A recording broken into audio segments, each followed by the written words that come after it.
From the Germantown campus of Montgomery College, Montgomery College Television is proud to present college baseball with the Montgomery College Raptors taking on the Mustangs from the Stevenson University Junior Varsity.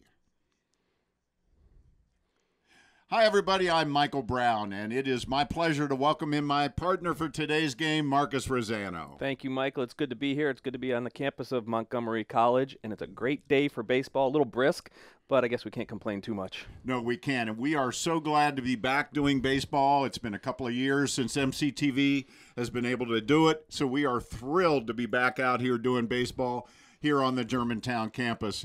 And I'll tell you, Marcus, we've got an interesting challenge today, I guess you would call it, for Montgomery College. They're taking on a good portion of the varsity from Stevenson University. They're a four-year school in Baltimore. And this is really going to be a big test, I think, for Montgomery College. But when I talked to their head coach, Dan Rasher, earlier in the week, he didn't seem all that concerned. He felt like his team was ready for this based on how they've been playing all season long. We're playing pretty good baseball. We're not playing our best baseball. I think a lot of factors. You know, we've played a lot of games in a short amount of time. I think the weather has been brutal for every team in the spring so far. It's probably been the worst spring we've had in a while with the wind and the low temperatures. And factor in we've got 4 or 5 injuries right now that impact our team a little bit, and but overall I think our kids are playing pretty good baseball. I mean, we're 24-10, which is a pretty good record, and the guys are hanging in there, and everybody's contributing, and it's really, we want to kick it into high gear in these next couple weeks for the region tournament. Well, actually, after yesterday's doubleheader, the Raptors are now 26-13 on the season. And when you listen to Dan, there's a lot of reasons why he's pretty happy with this team, but a couple of things really pop out. One is the injuries. They have had key injuries to key people, serious injuries really to key people. But there's a silver lining to that, in that some of the younger guys are getting a chance to play who may not have had a chance to play or may not have had as much chance to play. They're producing, and that can only add to the depth of the team. And the other thing that you get every time you talk with Dan is he talks about how competitive this team is, how they don't quit, and how hard they play. I really think this is a team that's gearing up for a long postseason run. Well, at Montgomery College, in Dan Rasher's baseball program, it's a marathon. It's not a sprint. And the marathon ends at the World Series in Tyler, Texas. If they win the region, which they've done 6 out of 7 years, they go to Tyler, Texas. They play in the World Series against some of the best teams in the country. But the silver lining, like you mentioned, about the injury bug, it's going to give some of the players like Matt DeFrank and the Ponifella brothers and Miles Leader, these kids are going to have to actually come in, step in, play some good baseball, and then by the time it is World Series time or the Region 20 tournament time, they're going to have some depth added to the big hitters like Jake Taylor or Travis Smith or Greg Turlick. So it's going to be a nice mesh, and I'm sure Dan Rasher sees that. Well, and it's no surprise that they are currently number 6 in the country in the NJCAA Division III rankings. This has become kind of par for the course ever since Dan Rasher took over. I mean, you look at his career record, they've made the World Series 6 out of the 7 years he's been here. Yeah, and number 6 in the country in NJCAA Division III, that's really, like you said, par for the course. They probably want to be 3 or 4 in the country. But he's built a program where the student athletes in Montgomery County as high schoolers are taking Montgomery College as their first choice to play big-time baseball and to play under one of the best up-and-coming coaches in the entire country, let alone the Maryland JUCO. Well, and, you know, talking to Dan the other day, you know, I know Dan pretty well. You know Dan pretty well. And one of the things that sticks out in his craw to this day is that 2011 team that just missed going to the World Series. The only one the whole time he's been here. I mean, that sticks in his craw. He's a competitive guy. He's a competitive guy, and that's going to trickle down onto his student athletes. Sure, he can talk about the 6 Region 20 championships, the 6 trips to Tyler, Texas for the World Series, but he's not going to do that. He's going to talk about 2011 when they didn't make it. So the players know that. The players know that there is no, oh, it was a good season, but we didn't really make it to the World Series. Well, it probably wasn't a good season in Dan Rasher's mind unless they do make it to the World Series. Players know that. Well, that's for sure. You sound like you're ready for some baseball. I'm ready for a doubleheader. Let's do it. All right, we are ready for some baseball. First pitch is just moments away. Marcus and I will be right back with the starting lineups after these words.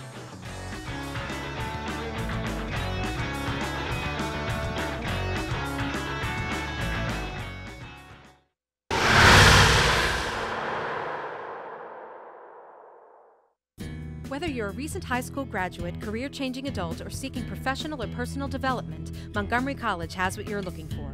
We offer more than 130 programs of study as well as workforce development and continuing education to prepare you for a rewarding future. Take advantage of our small class sizes, award-winning faculty, and flexible scheduling. Evening, weekend, and online classes offered. Apply today. Montgomery College, endless possibilities. 240-567-5000. Check out more Montgomery College programming at youtube.com/Montgomery College.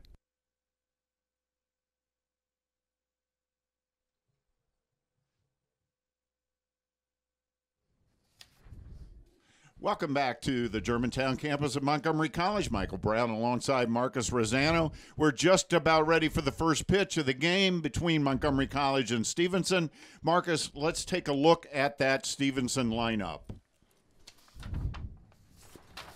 We've got Matt Myers leading off, and Garrett Seitz. I know the Stevenson coach was talking about Seitz as being one of the better players. Davis Grove, the DH today, batting third right before the cleanup spot. That's another big bat that Stevenson is very happy with this season. And let's take a look at that MC defensive lineup since I see that Montgomery College is out on the field. We've got Colin Cox. He's going to be the starting pitcher today, and he's going to be throwing to his battery mate there, Travis Smith. And we'll set the rest of the lineup, but we are just about ready for the first pitch of the game. And we'll get you familiar with who's where in just a second. But Colin Cox ready to throw to the leadoff hitter, Matt Myers. And Colin Cox has had an excellent season so far for Montgomery College. He's on the hill today from Paint Branch High School, and his first pitch is a strike, fastball. He's a big kid, 6'4", right-handed thrower, as you can see, and from what we've learned, he's got a pretty good change and a decent curveball. And in just a second, we will set. There's a bouncer deep in the hole to short. DeFrank's throw is off the mark, and Myers has an infield hit. So let's try to set that infield lineup for Montgomery College. We just saw Matt DeFrank at short. Max Heldman is at second base. Jake Taylor, who we see in the shot there, is at first base. And Nick Ponifala, number 30, is at third base. So Cox pitching out of the stretch, and it's high for a ball. And setting the outfield for Montgomery College in right, we have Jeremy Ponifalo. In center, Greg Turlick. And in left field, we have Matt Shook.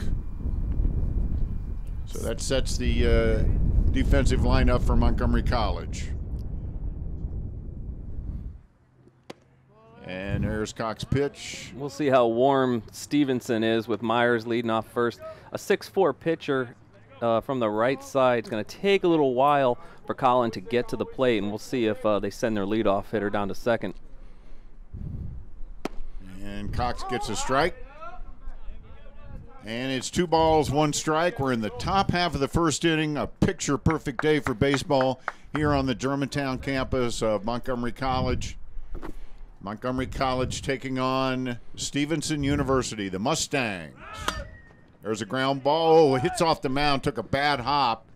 And they have no choice but just to get the one out at first. Yeah, that was your prototypical tailor-made double play, but a little bad luck on a mound getting in the way of your double play early. That's all right. Colin Cox has only given up He's given up 18 hits and 27 innings pitched this year, so he's probably not too used to getting a leadoff guy on. No, Sparkling ERA, 1.34 ERA on the season, and a .89 WHIP. And for fantasy nerds like me, that's walks and hits per innings pitched, and that's .89 walks and hits. That's guys getting on base per inning pitch, and that's amazing. Yeah, he's been very effective.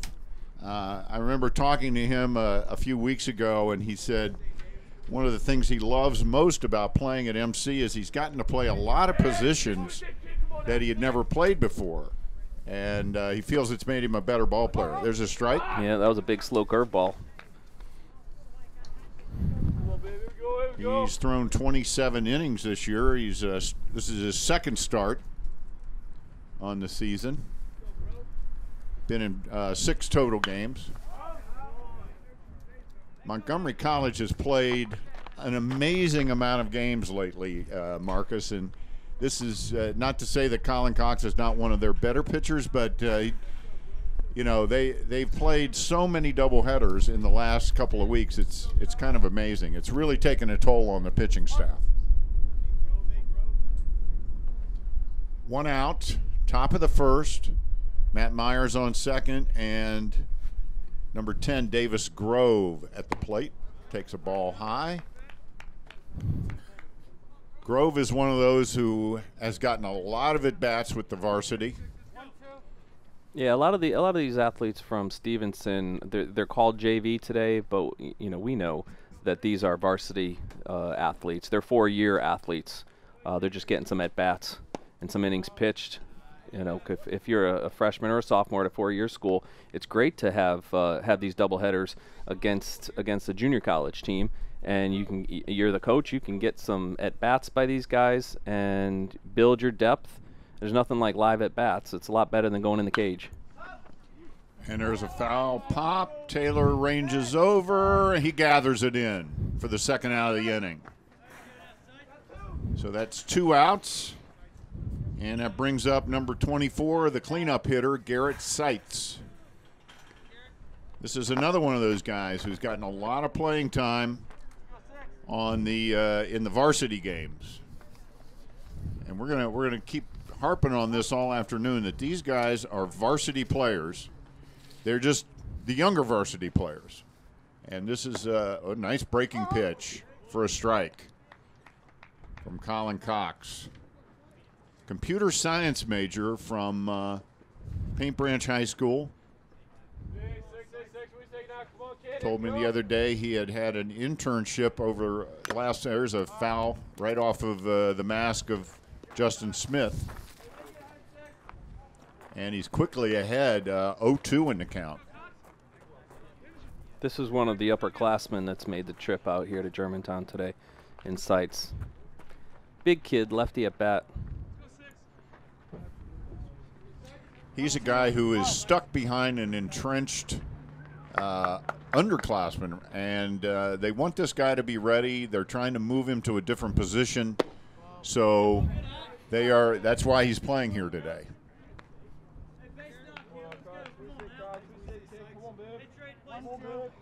Cox wasted that one a little bit, going up 0-2 on Seitz. Tried to get him to fish for an outsider. Wasn't biting. There's another breaking pitch, and that's looped into left field for a hit. And it's not deep enough as they have to hold the runner at third. Yeah, he threw another breaking ball, and that caught all of the plate. And at 1 and 2, I'm sure Colin's going to want to have that pitch back. And that brings up Kevin Wu, an outfielder from New Jersey. He's actually from Cherry Hill, New Jersey. He's another one who's gotten a fair amount of playing time in the varsity games. But, again, they're just trying to keep these guys sharp. A little bit of a threat here. There's strike 1. Runners on first and third, 2 outs, top of the first, no score. Good first pitch fastball from Colin Cox to get ahead of Wu. If you look at the roster for Stevenson, you can it sort of jumps out at you 4-year school when you see New Jersey, when you see New York, when you see Pennsylvania, when you see Virginia in that lineup. And he swung right through that one. 0-2. So once again, Colin Cox ahead in the count. He was ahead on Grove, but Grove got him, won the battle with a little blooper out into left field for a base hit. Here's Cox. And on the outside corner, strike 3. And that ends the top half of the first inning. No score. And Montgomery College coming up to bat. And we're going to have the Mustangs taking the field here on defense for the first time. And here they come. Their starting pitcher today is going to be number 42, Mike Faulkner. And there we see Faulkner coming out. And Montgomery College will be sending up to the bat. Let's talk about the batting order for Montgomery College. Marcus, and there we see it. Matt DeFrank is leading off, playing shortstop. Max Hellman, number 11, Max Hellman, second baseman. And then Jake Taylor batting third, playing first base. Greg Turlick, the center fielder, batting cleanup. Travis Smith, the catcher. Nick Ponafala playing third base today. Billy Plant Jr. DHing. Jeremy Ponafala, Nick's brother, playing right field. And to round out the lineup for MC, Matt Shook playing left field. And as we look at that lineup, we see some of the names that are missing. Guys that are hurt. One name that jumps right out at me because it's a recent injury is Sam Stefanelli, who twisted his ankle last week, and he's been one of the hottest hitters on the team, and they're without him in the lineup today. So it's been a rough go injury-wise for Montgomery College, but then again, like we said in the pregame, there are some benefits to that because it gives these young guys a chance to show what they can do. And we see the dugout there for Montgomery College. It's a beautiful sunny day, but as you can see, the guys are wearing jackets. Let me tell you, folks, it's a little nippy out. We got here early. Well, you guys got here really early, but it was cold. It was cold. It's a little nicer here in this square booth or press box, I guess we can call it, right? Yep. All right. Well, that brings up Matt DeFrank. He is leading off, playing shortstop. He's a freshman out of Pilate High School.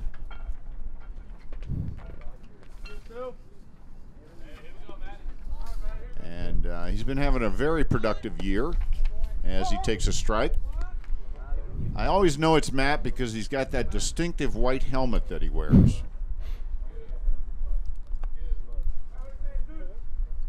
Faulkner, the pitcher, is from Brooklyn, New York. Probably has a bit of that Brooklyn accent, wouldn't you think? And it looks like, from watching him warm up, that he's got a plethora of pitches. He was throwing some off-speed stuff. He's not a bigger guy, so he's probably going to mix in a lot of off-speed stuff. Doesn't look like a real hard thrower. He's had a fair amount of innings with the big club, and but again, they're trying to get him some work. Their top varsity pitchers are, in the words of Jason Taney, their head coach, they're horses, and they pitch a lot of complete games, and so a guy like Faulkner, this is his chance to get some innings. There's a ground ball to second base, and that's a routine out there. One up, one down for Montgomery College, and that brings up Jake Taylor. I'm sorry. Jumped ahead there. That brings up Max Heldman. Max Heldman, the second baseman. Sophomore from Gaithersburg High School. He lays one down, but it rolls foul. That's a big surprise coming out of Heldman. Heldman's hitting .368 on this season. I'm not sure Seitz was ready for that bunt. Well, I think that was the idea. They saw the third baseman well back, and boy, if that had stayed fair, that would have been an easy base hit. But Max has 4 stolen bases, so that means he does have some wheels on the base path. So. And here's our pitch, breaking ball, outside. That was a big looping curveball there. And there's a foul out of play.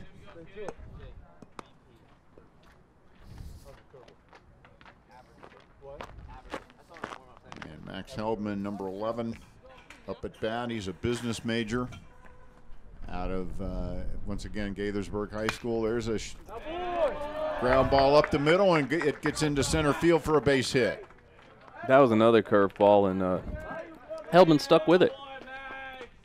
Well, that brings up the big gun for Montgomery College, Jake Taylor. And there we see Heldman's sharp single right up the middle.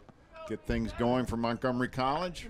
Jake Taylor is having a season to remember. 9 home runs on the season. I mean, he's a big kid, 6'4", so he's going to cover a lot of plate space, and they're going to want to keep the ball away from him. But when you're 6'4", you can go get a lot of pitches. He leads Montgomery College in just about every offensive category. Got 9 home runs. That leads the team. He's got 47 hits. That leads the team. 43 ribbies. That leads the team. You get a theme here, Marcus? Yeah, he can hit a little bit. 9 doubles. That leads the team. And he's tied for the lead in triples with 2. And, of course, he's also their top starting pitcher. And he stayed off of that Faulkner outside fastball, and Coach Rasher will tell you about Jake. If he can lay off the bad pitches and not try to hit everything out of the park with every swing of the bat, he's going to be a big-time hitter. He's one of those guys. I was talking to John Silk, the first base coach, who is also the batting coach for Montgomery College. Talked to John just the other day, and he said that if Jake can lay off those pitches that are not strikes, if he can try not to do too much, because he's a gamer, he tries very hard, he wants to help the team in every possible way. Sometimes he gets a little too eager up there, and he's his own worst enemy. And as his reputation builds with the home run power, he's going to see a lot more pitches like that in the dirt. He's going to see a lot more pitches out of the strike zone. So discipline at the plate is going to be huge for Taylor. And he hits a fly ball out to right field. The right fielder back, and he's got it. And Heldman went about halfway and then scampered back to first. That was a nice pitch by Faulkner. It was down and away, and Taylor went after it. That's 2 outs now, and that brings up Greg Turlick, the cleanup hitter. And this is another guy who's had a hot year with the bat.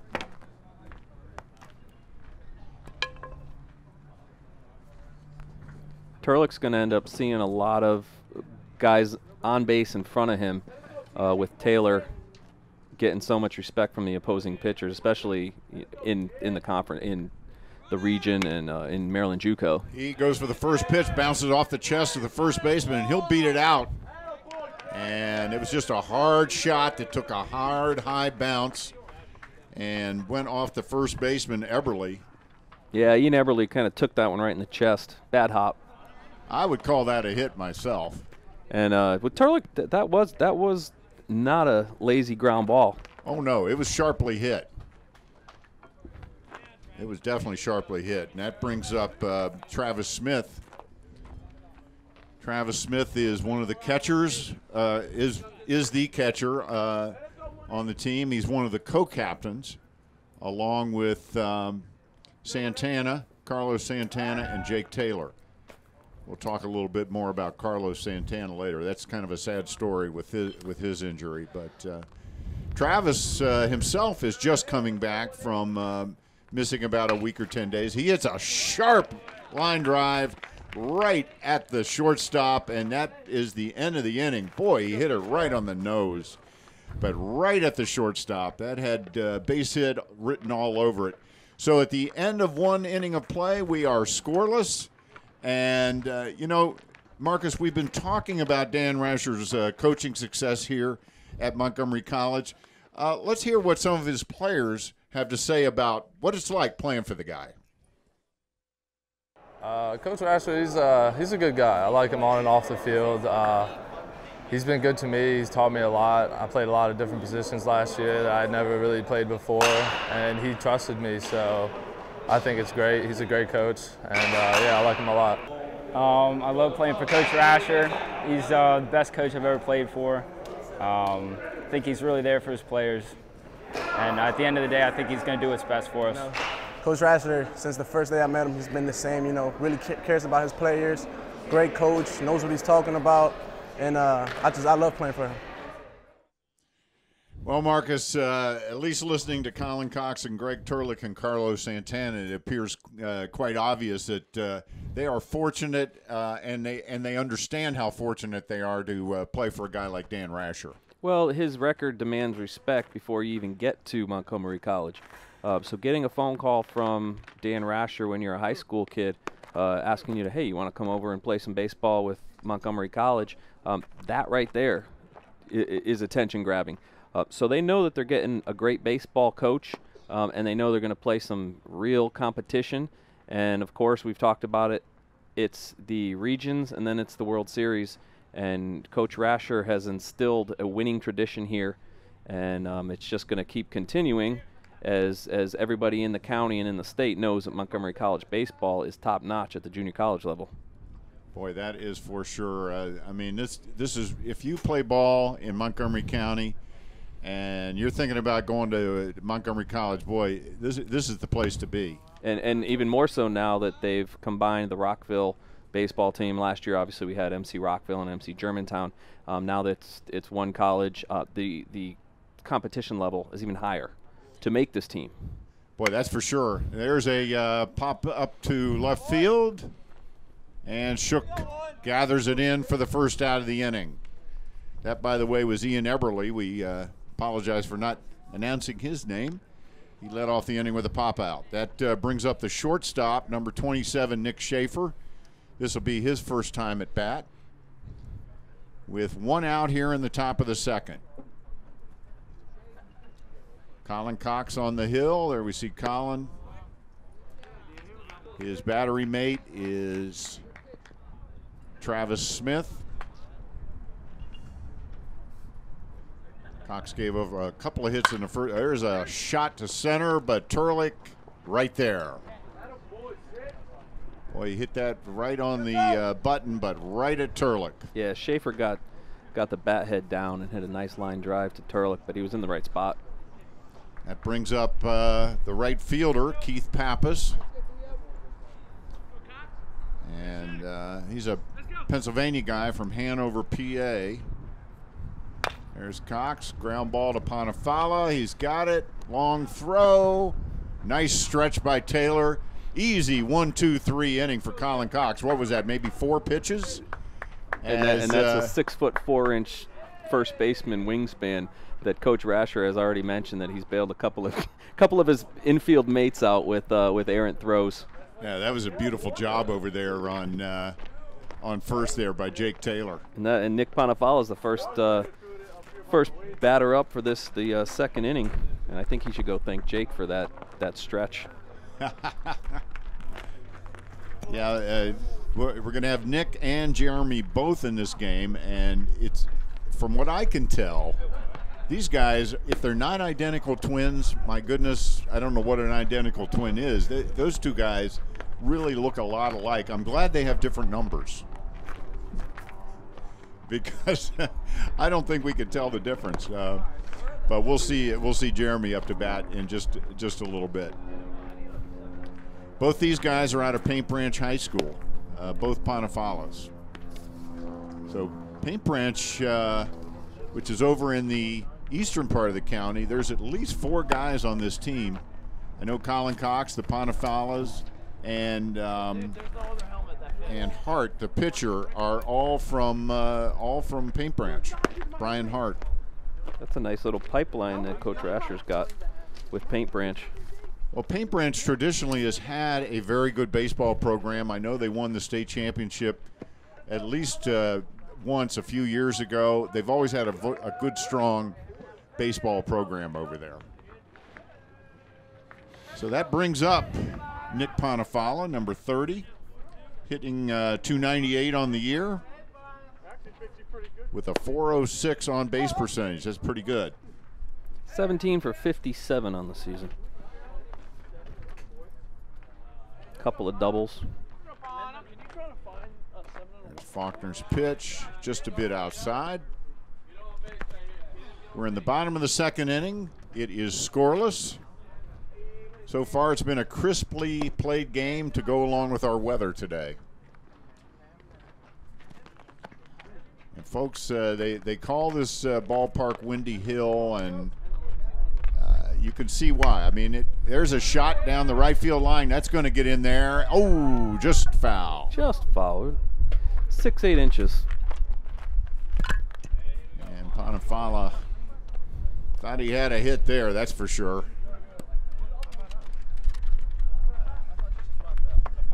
Not quite sure what was going on there. I think Billy Plant thought that the right fielder caught that ball, and Billy, if you watch this tape, you're gonna see that. Now they're laughing at him. Oh boy, they're going to give him a hard time. This is a very loose team. Yes, they like to have fun. You know, and it's sort of a contrast with Dan Rasher. Dan Rasher's a sort of a no-nonsense guy. He's not going to be the type of guy that's going to be out there telling everybody jokes. And I think the players understand that, but they also understand that he's a low-key cool guy. So they have a little bit, I guess, of a leash to have fun, but I think they know darn well when to wrap it up. Oh, there's a shot in the gap, but the right fielder gets over and hauls it in. It kind of hung up. That wind was blowing hard in from the right field side today. We were talking about wanting to see Jake Taylor put one out, but I think the wind may have died down a bit. As we can see, the flag's not blowing too much out near the scoreboard, so we may have cut down on some wind out there today. Yeah, the way that came off the bat, it looked like he had extra bases, but it sort of died when it hit the outfield. And here's Billy Plant. He pops one up, and who's got it? The shortstop's got it. And that is the second out of the inning. And that brings up Jeremy Panafala, number 20.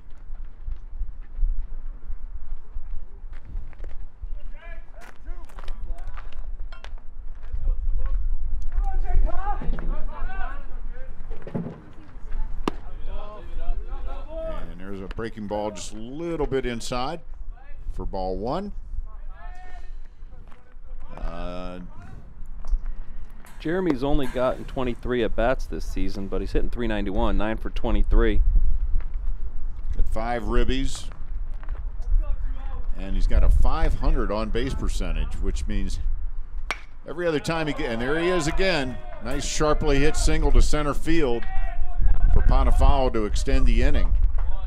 That's going to be another one of the guys that, not that you benefit from an injury to a teammate, but you have to make your mark when you get the chance. And with Jeremy getting a sharp single up the middle off a four-year college pitcher, that's going to make Dan Rasher know that he's got himself a pretty good bench player in Jeremy when it's all said and done. And that brings up Matt Shook. He takes high ball one. Matt Shook hitting .245 on the year, 49 at-bats, 12 hits.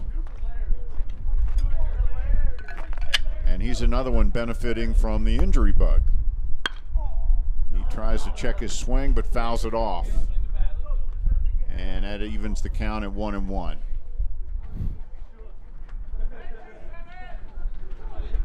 Matt's got himself a long ball this year, 1 home run, 6 RBIs. He's a Frederick County product out of Tuscarora High School. Most of the guys on this team are from Montgomery County. I'd say 95% of them are from Montgomery County. Frederick Community College in Maryland JUCO has a good program. I think MC split with Frederick earlier this year in the doubleheader they played. As a matter of fact, it was earlier this week that they played Frederick. And there's a shot up the middle. It gets through. And that'll be a base hit for Shook. And that brings around the top of the order. Yeah, shortstop Nick Schaefer didn't get all the way in front of that ball. I think he may have had another step to take before he went into his dive.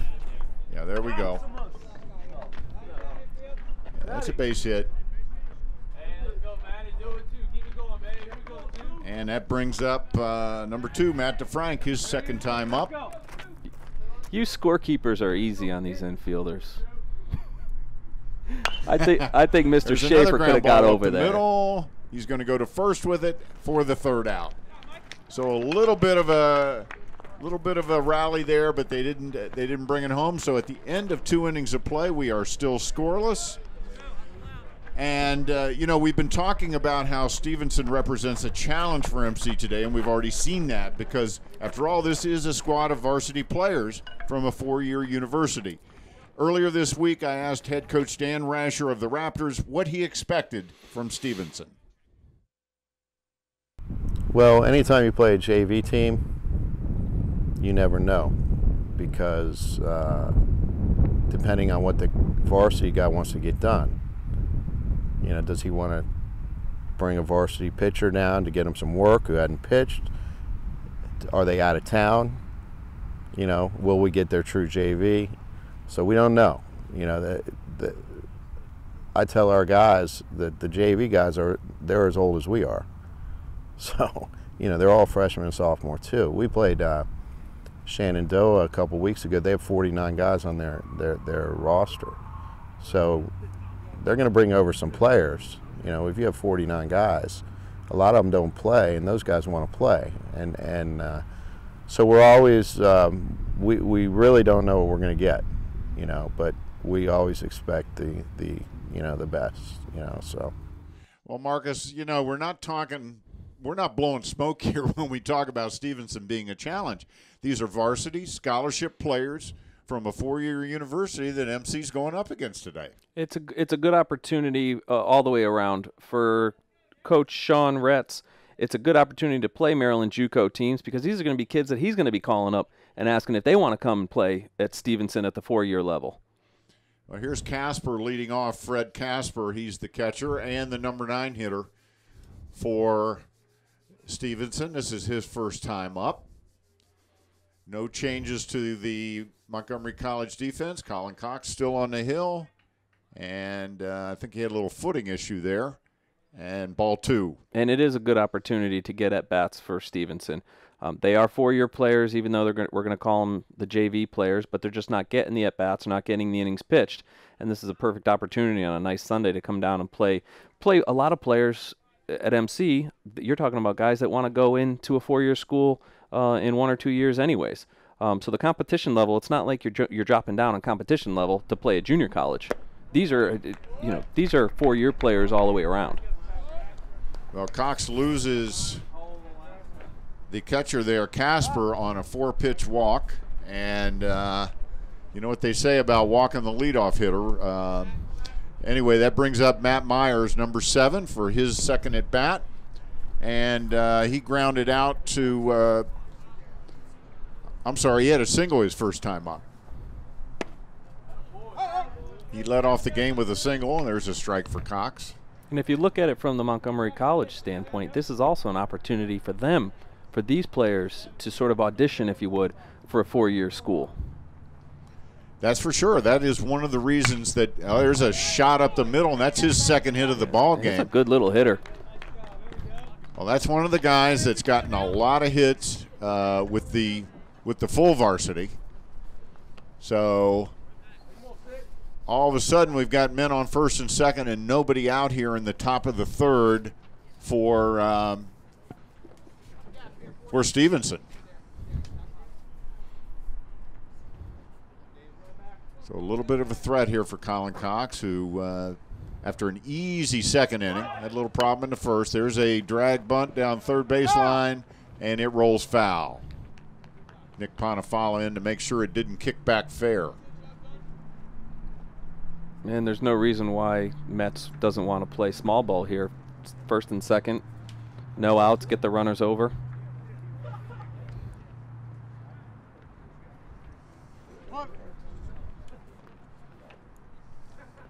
And this is Carolinio. He's probably going to have him drop down again. And he does, and it's a good one. The only out is the only play is at first, and he does get the out of first.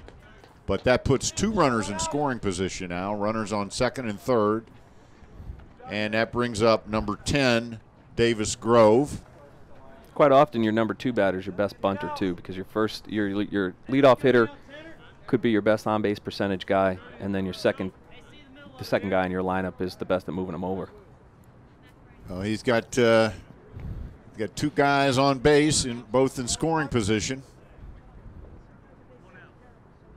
So Cox will have to bear down here. We'll see if Rasher wants Cox to pitch around him a little bit with an open base. He might well do that. That way they would have a force at any base. And from what we've learned from Stevenson, this kid Grove could hit. So getting him over to first base might not be the worst thing for Colin. And that does appear to be what they're doing. They're working the outside corner, the lower quadrant of the strike zone. But at the same time, he's giving Travis Smith a little workout behind the plate, especially with the guy on third. Those are two pitches in the dirt that Travis Smith has smothered pretty well. And that's high and tight, ball 3. And Travis is going out to talk to Colin Cox right now. Travis Smith last year was an All-American as a freshman, which is very, very rare. And he had a tremendous year last year, hit 400, had a big power year. This year his power numbers have been a little off. He and I talked about it the other day, and you know, he had off-season shoulder surgery, and I think that's part of the issue, and he agreed with me that he's still not 100%, and the cold weather hasn't helped his shoulder, he said. We really haven't had a very much of a stretch of warm weather here this spring. And there's a strike on the outside corner. Yeah, I think he surprised him with a curveball at 3-0. Yeah, I don't think Grove was expecting that. I think Grove is ready to take his base.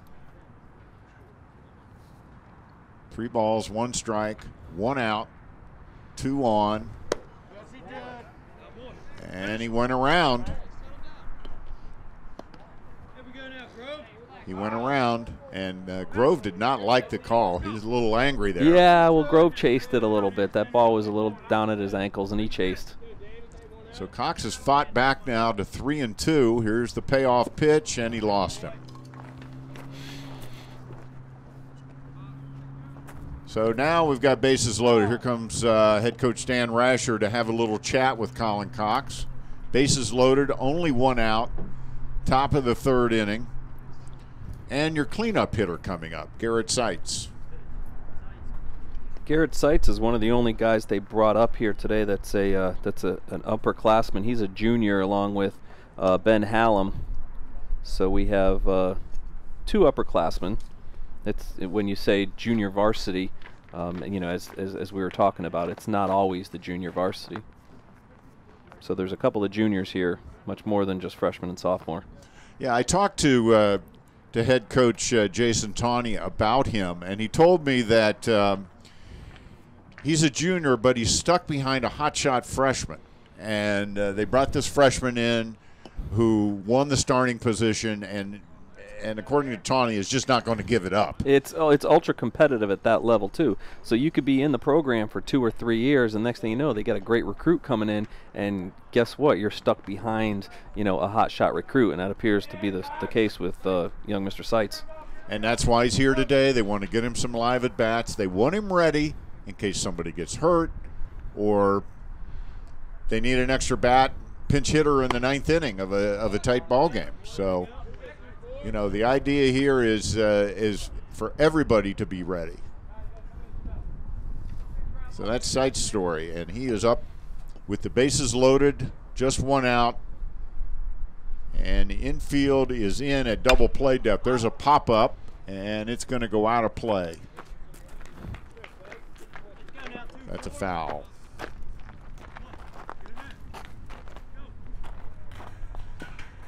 One ball, 1 strike, 1 out, 3 on. Colin Cox in his first real jam of the ball game.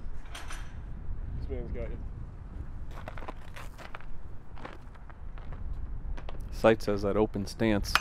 Good curveball over the head of the shortstop. That's going to score 2 because the ball gets away from Turlick. Could score 3 here, but no, they hold the guy. They hold Davis Grove at third, and as Turlick bobbled the ball trying to get it back in. Good piece of hitting by Garrett Seitz. That ball was low and away, and he got the bat head down and just poked it into left center field. Exactly what you want to do with a pitch like that. And there you see it. Turlick had his head up, looking at the throw to home, which Dan Rasher's going to talk to him about. And Rasher was talking about how his Raptors aren't beating themselves this year, where they're not making plays that are gonna be errors in the box scores. They're just making the smart plays. Well, this inning, the base on balls has been the problem, which really has not been a problem for the Raptors pitching staff. And Kevin Wu is up. He struck out his first time. And but he's got a golden opportunity here to pick up a ribby or two. He's got men on second and third. There's still only the one out. And there's a strike. You could see this Stevenson lineup. These are college hitters. Oh yeah. You know? And again, we're going to say it all day, but don't be thrown off by the JV label that we're going to probably throw out a couple more times. These are college hitters. And he smashes one past third for another hit, and they're just going to go station to station there as Grove scores and Seitz holds at third. And that's going to be another error. Panafala pulled his glove up. He was playing a little bit on the grass, but still, that's a ground ball that Panafala is going to make the next play. Hot shot, it was, but he wants to get his body in front. That's what third basemen are there for. He knows that. And there's the runner going, and he's in there easily, as actually Heldman cut the ball off just in case the runner from third decided to venture home. Number 15, Ian Eberle up. He's playing first. And he swings right through it. No balls and 2 strikes on Eberle. Eberle comes all the way up from Harrisonburg, Virginia, up to North Baltimore. Stevenson, the former Villa Julie College. And that's right. It's the former Villa Julie College. And he flew out to left field his first time up. Cox is throwing a lot of pitches this inning. He had an easy second inning where maybe he threw 5 pitches, maybe 6 at the most. This inning, a different story. There's a ground ball to second base. That'll score a run. They get the out at first. And that's another run for Stevenson. They put up 4 this inning. And that's a smart piece of hitting by Ian Eberle. A ground ball to the right side is, other than a base hit, that's exactly what you want your batter to do with less than 2 outs and a guy on third. You just push the ball to the right side of the infield. You're going to get your run in. Textbook baseball. There's Cox. He starts Schaefer off with a strike. And Schaefer flew out to center field his first time up. Actually, it was more of a line drive. There's a shot out to left. Deep, shook back. He's got it. And that ends the inning. And after 2.5 innings, Stevenson, with this 4 runs in this inning, they've taken a 4-run lead. It's 4-0 as we get ready to head into the bottom of the third.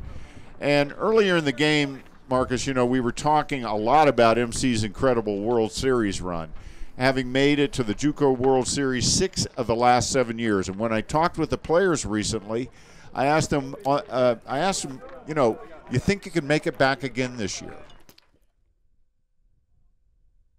I think we're a better team than we were last year, so I think we should definitely make it. I'd say the challenge is going to be to win it. You know, I think, I don't know what the actual statistic is, but I think we've made the World Series like the past, like maybe like 10 out of the last 11 years. That's just a guess, but you know, so I think the goal is definitely to win it.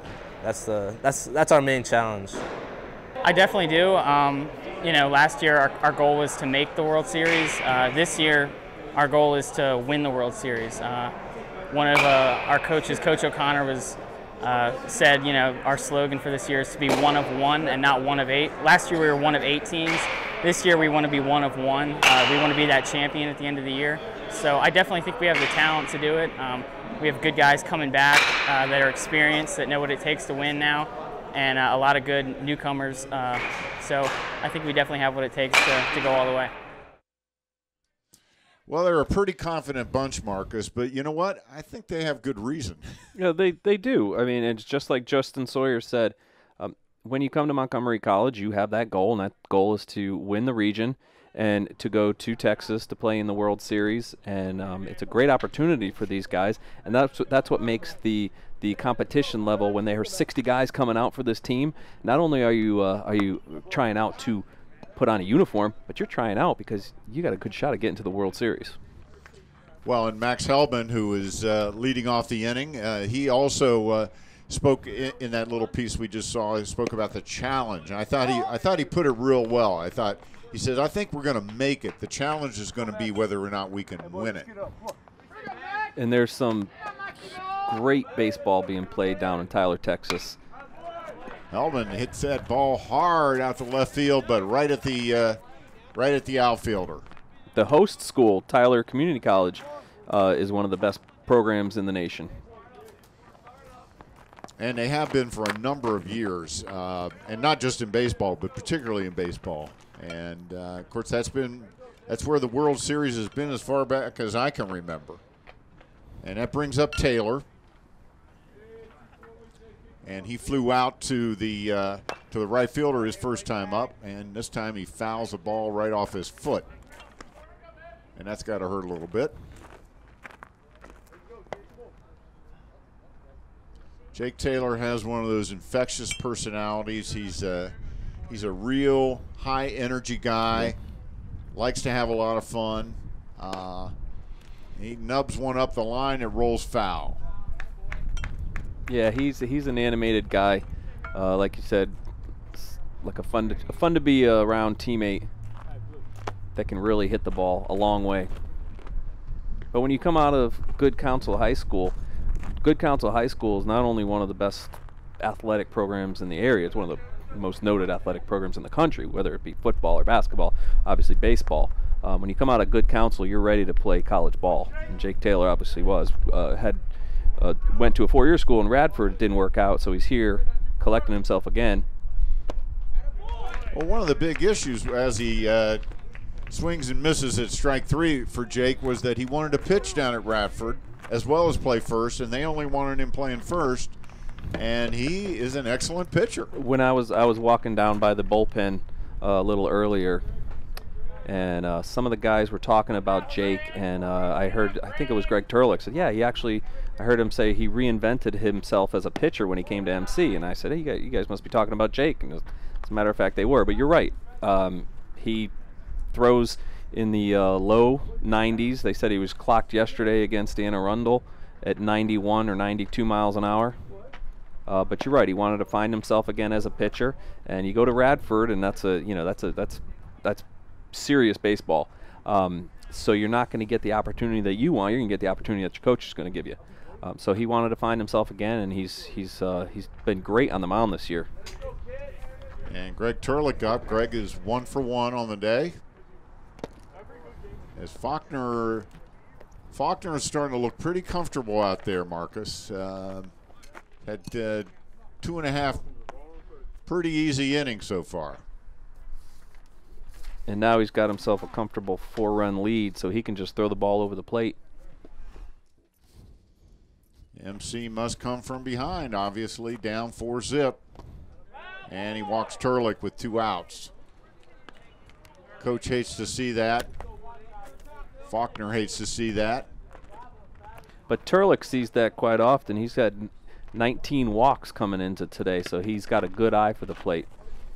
And he's got a great on-base percentage. He's got a .422 on-base percentage, and when you've had 106, well, now 108 at-bats. There goes Turlick. He's on the run, and he is safe, as the catcher, Casper, had a little trouble getting the ball out of his mitt. He did. And up now is Travis Smith. Travis lined a shot right at the shortstop his first time up. Probably 3 feet either way, he would have had a double. It would have been right up the gap, but hit it right at the shortstop, but couldn't hit it any harder. And he lays down a bunt as the third baseman was way back. Oh yeah, third baseman really had to eat that because he was playing just deep in the hole behind the bag. So that's a base hit for Smith, and Turlick advances to third on the play. I'm wondering if Dan Rasher actually called that bunt, or did Travis see him playing so far behind the bag that he pulled that on himself. I think you might be right. I mean, Travis Smith is one of the most intelligent players on the team. And you interviewed him, and he's one of the most well-spoken young guys you can talk to. Wow, he's a real thoughtful, serious-minded guy. I know he likes to have fun, but when you talk to him, he gives you all his attention. And he's also a 4.0 student at Montgomery College. So outstanding young man. So the wheels are turning in the head on the field and off, and he probably spotted that out of the corner of his eye. All right, that brings up Nick Ponifala with a chance to cut into that Stevenson lead. 2 outs, 2 on for Montgomery College, but Turlick just 90 feet away from scoring the first run of the game for MC.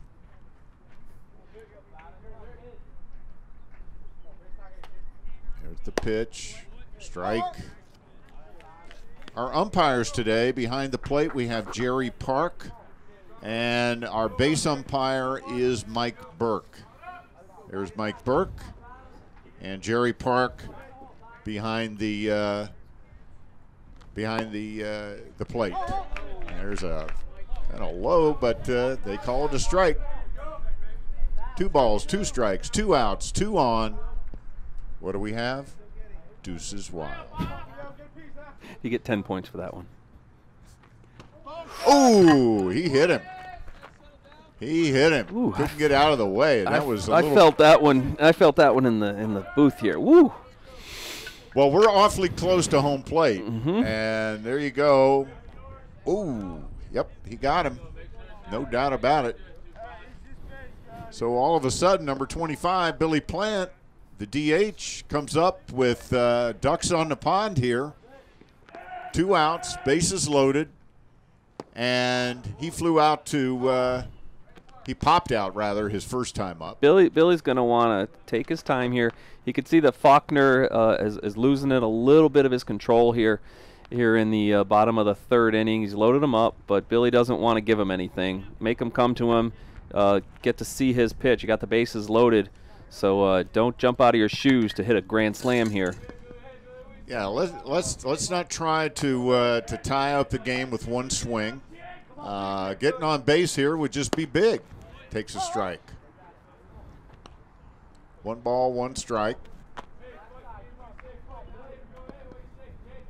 And Billy Plant hitting .250 on the season. There's a pitch. He nubs it down the line. It's going to stay fair, and he's out at first. And so Faulkner wriggles out of the jam. Montgomery College does not score here in the bottom of the 3rd. So at the end of 3 complete innings of play, the Stevenson Mustangs 4, the Montgomery College Raptors nothing, and we'll be right back after these words.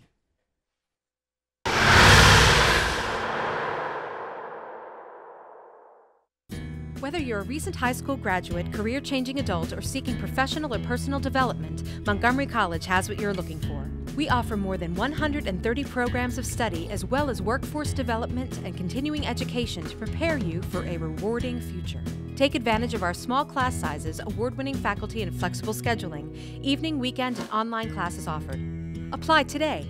Montgomery College, endless possibilities. 240-567-5000.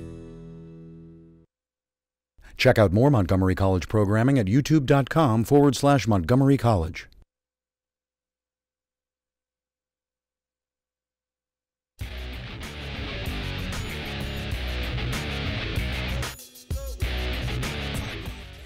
And welcome back. We are ready for the top of the fourth inning.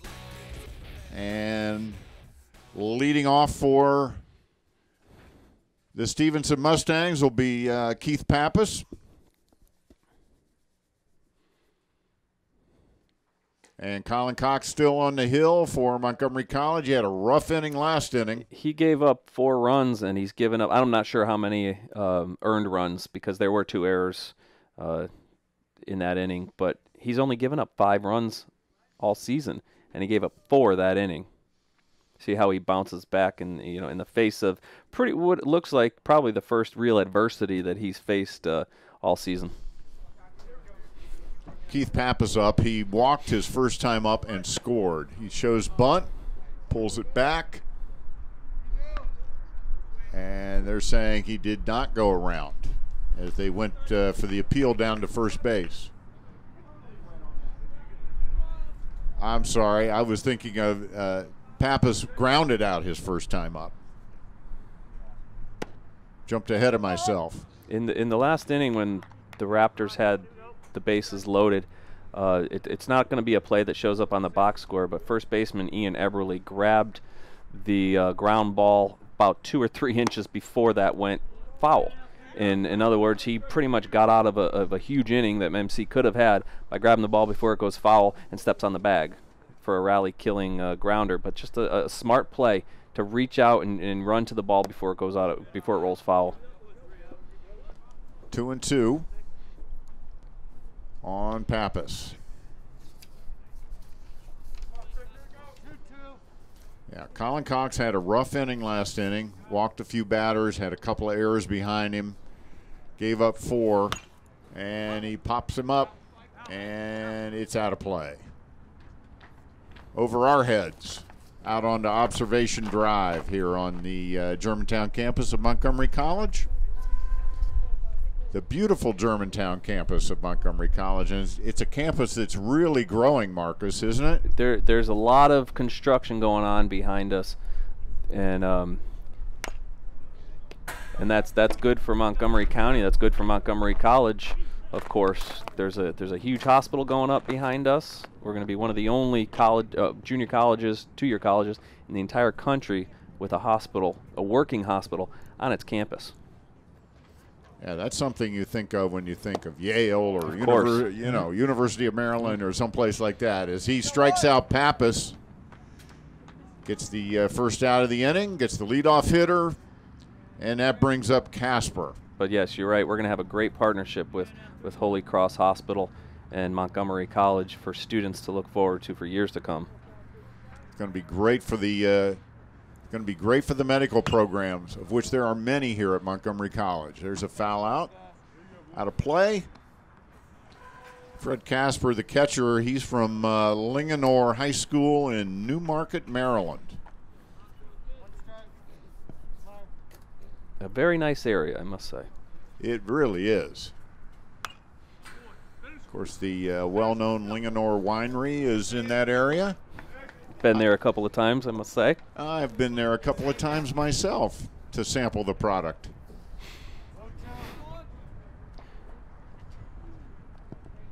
So Frederick Casper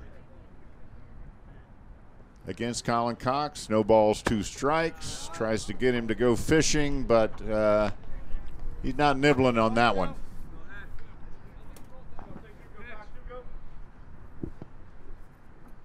You can see the trees finally have some green on them behind Colin Cox there. Beautiful shot, by the way. There's Panafala. And his throw is way off the mark, but Taylor gathered it in. I think Casper thought it was foul. He did. He thought it was foul, and he didn't run down the baseline. And Panafala didn't make a great throw there. I think Panafala was actually thrown off as well. I think Panafala looked at the batter and saw that he wasn't running and thought, well, do they call it foul? Yep, that's what he did. That's exactly what Panafala did. So his throw was not, didn't have its usual intensity.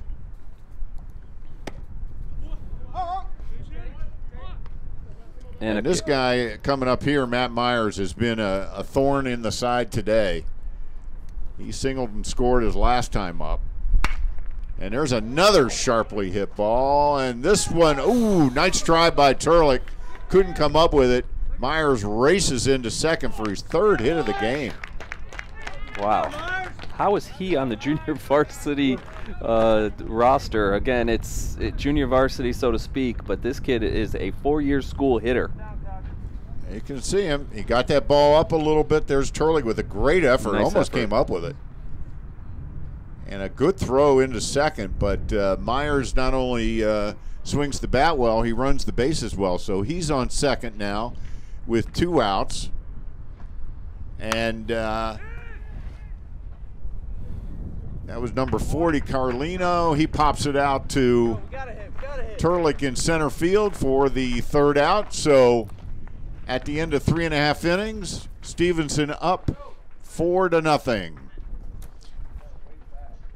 And, you know, while we have a little time here between innings, Marcus, this past winter, longtime MC Raptors assistant coach Duck Lee passed away.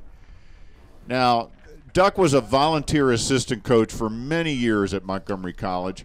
He loved baseball, and he loved working with the student athletes at MC.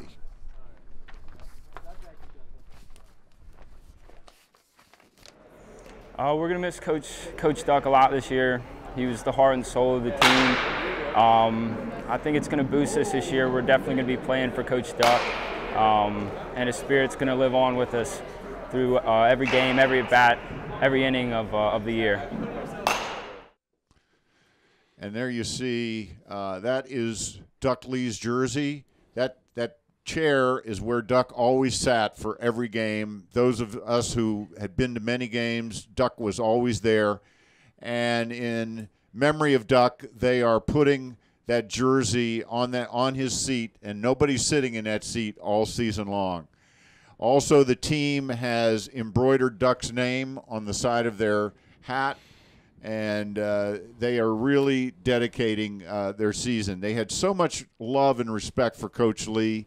He was really such a valuable member of the team, and not just in baseball terms, in life terms. And it's been tough for the players, but it's really, really been tough on Coach Dan Rasher and his coaching staff. And when we think of Montgomery College Germantown baseball, you would think that the face of the program would be Dan Rasher, but really Dan would be the first one to tell you the face was almost Duck Lee. When you come up to the field, he was always there. He was always welcoming you with a smile. And they had such a respect for Coach Lee, not only as a great teacher, but a fun-loving guy. And when he passed earlier this year, it shook this team really hard. And, of course, it shook Coach Rasher hard. But, you know, the players are going to remember him. And as you can see, you know, his jersey's there with them. But what he was the face of MC Germantown baseball, indeed. He was such a great guy. I always enjoyed my conversations with him. I always learned something new. He was a humble guy. He respected the game of baseball so much. And, you know, the thing that got me is that he was throwing batting practice a week before he passed away. I mean, and he had cancer. He didn't talk about it. He didn't dwell on it. A lot of the guys didn't even know he was sick. So, but this is what he loved to do. This is what he loved to do. He loved to come out. He loves the game, obviously, but he loved to come out and be with the kids, and you know, and he will be missed. He certainly will. Well, we talked right through Jeremy Ponifalo's at bat. I'm sure Jeremy would not mind, considering that we were talking about the great and legendary Duck Lee. But Jeremy Ponifalo has walked to lead off the inning, and that brings up Matt Shook. And Matt grounded out to first base his first time up. Jeremy's been on base a couple of times today already. So Matt Shook, yeah, that's two times on base for Jeremy. And Montgomery College trying to get something going now. We are playing a doubleheader, which means that both games will only be 7 innings. So Montgomery College has a little less time to dig themselves out of this 4-run deficit. But getting the leadoff runner on is a good way to start. That's for sure. And Matt Shook had a single his first time up. I was incorrect.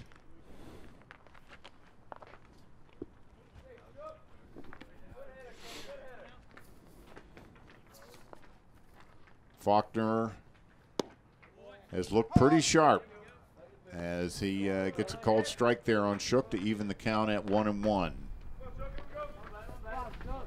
Now, Montgomery College played a doubleheader yesterday. They played a doubleheader Thursday, and they played a doubleheader Tuesday. That's a lot of baseball. It's a lot of baseball. And like you said earlier, that it takes its toll on the arms much more than it does, on the bats. So they really wanted Colin Cox to go the distance, and that was threatened with that 4-run third inning.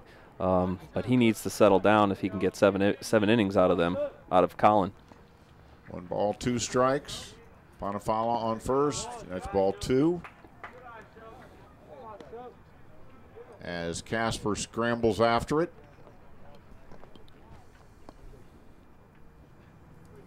No action in either. I'm sorry. I take that back. I do see someone up in the Stevenson bullpen.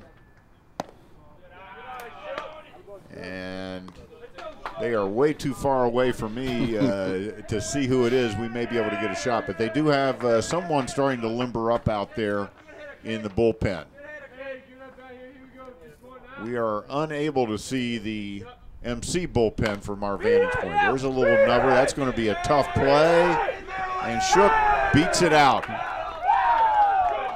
Shook beats it out, and that puts men on first and second and brings up the top of the order.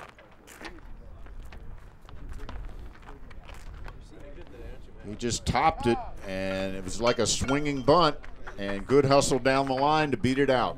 Seitz made a good play with the bare hand on that ball, too, and made it a lot closer play than I thought it would be. A little rally going here, first and second, nobody out. And that brings up Matt DeFrank.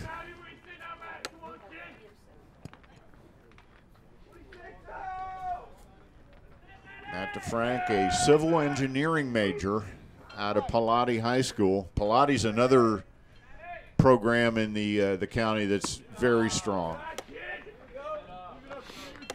It's over in the Laurel area, if I'm not mistaken.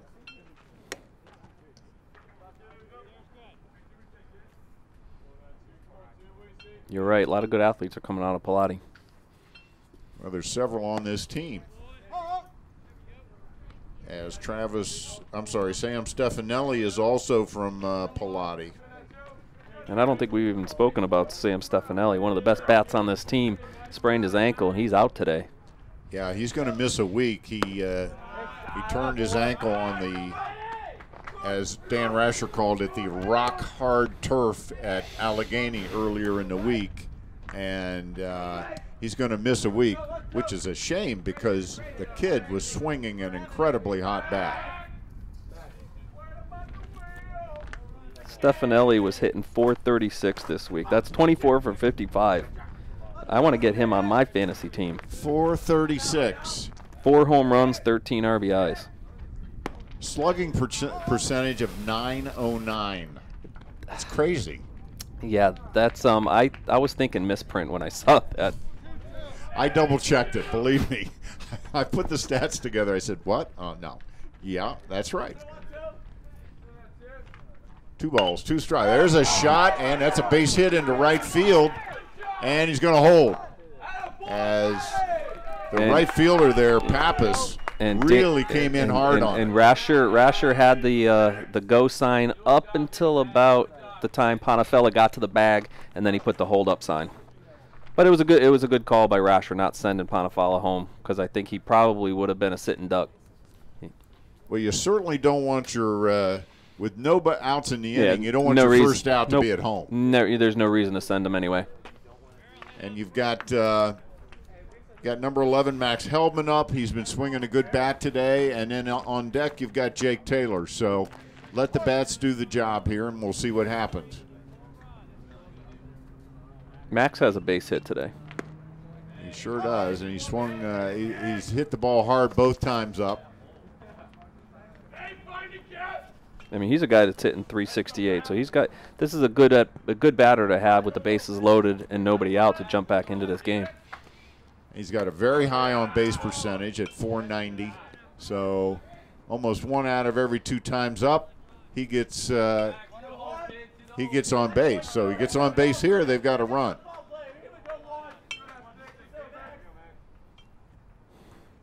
There's a shot up the middle, and that's going to find a hole in the gap. That's going to score at least one. Here comes Shook, and he scores standing up. A 2-run single for Max Heldman. Nice piece of hitting by Max. He got a fastball right down the pipe and sent it back up the middle. That's his 3rd fine swing of the day, and this one produces 2 runs. And it also gives Jake Taylor the opportunity to swing the bat with guys on base. And that's real important. So Jake Taylor will come up. He's having a talk there with his coach, Dan Rasher. I love how he just threw his arm around Dan. You know, I have a feeling Dan is telling him to, can you just wait for your pitch? And don't jump out of your shoes. And it doesn't matter if it goes a dribbler into left field or a 500-foot mammoth blast. It's there's really no difference. We need to get you on base. It's funny how he walked over to Rasher and put his arm around him, saying, I know what you're going to tell me.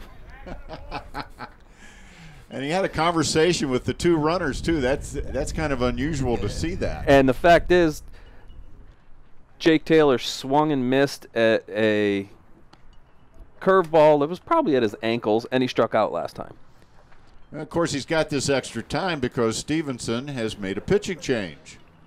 And Mike Faulkner has been replaced by Tom Connell. And Tom Connell is one of those guys that Jason Tawney was telling me about.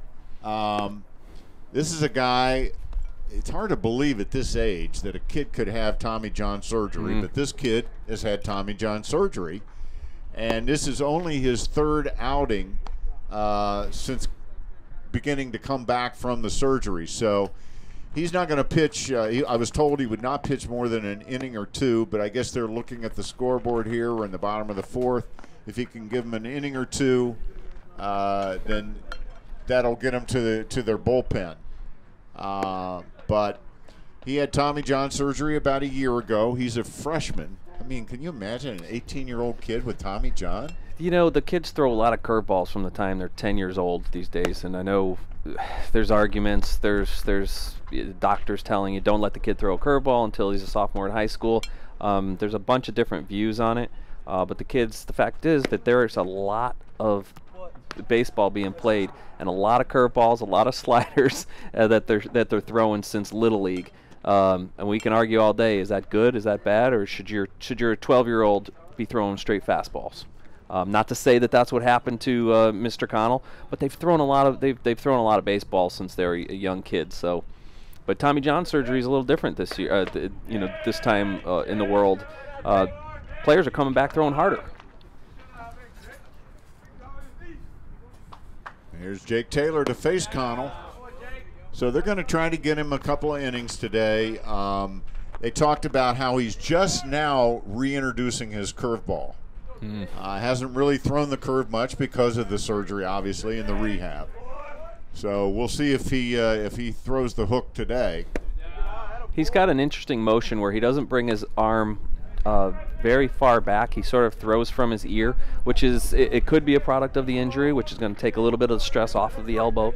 Right underneath the elbow is where you're going to have your Tommy John surgery. It's amazing how when that surgery first came out, it was a career ender.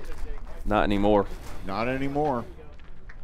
You see player after player on the big league level, and obviously at this level too, who have come back from that surgery and played. And that pitch that he just got in on Taylor, it was a fastball and it had some good giddy up on it and got right in on his hands, and Jake couldn't lay off, but he couldn't do anything with it.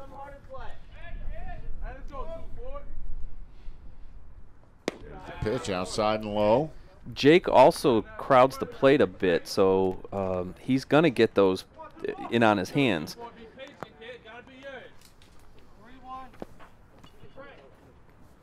He's a big guy. He is a big kid. Intimidating presence there at the plate. And there is a shot into center field. That's a home run. Jake Taylor hits it right over the All-American signs in left center field. That's number 10 on the season for Jake Taylor, and that was just a line drive laser. That was the definition of laser. He went down and got that ball. That ball was probably below his knees, and it just took off into what looks like a jet stream to center field. But that's a definition of his power right there. He went down and got a pretty good pitch, actually. Here's the pitch. It was low. He took it off. That was below the knees, and he just smashed it. And I think Jake actually knew he hit that better than anybody else did because he watched that thing halfway down first baseline. Boy, that ball got out of here in a matter of nanoseconds. And beautiful job by all our camera folks out there to get every angle of that action. Boy, he dropped the bat really fast, and for a guy that's 6'4", to get a ball off of his knees that quickly, that's bat speed. Well, that just turned around the game, folks, as Montgomery College has put a 5 spot up on the board here in the bottom of the 4th to take the lead for the first time in the game, 5-4. Taylor with a 3-run shot.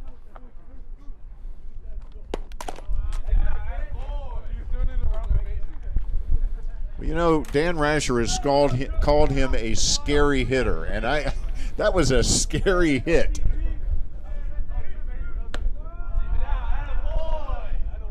And Connell now having trouble finding the strike zone. That home run had to shake him up just a little bit. Because one of the things that his coach told me is, Jason Taney, is that they're still working on his confidence. Sure.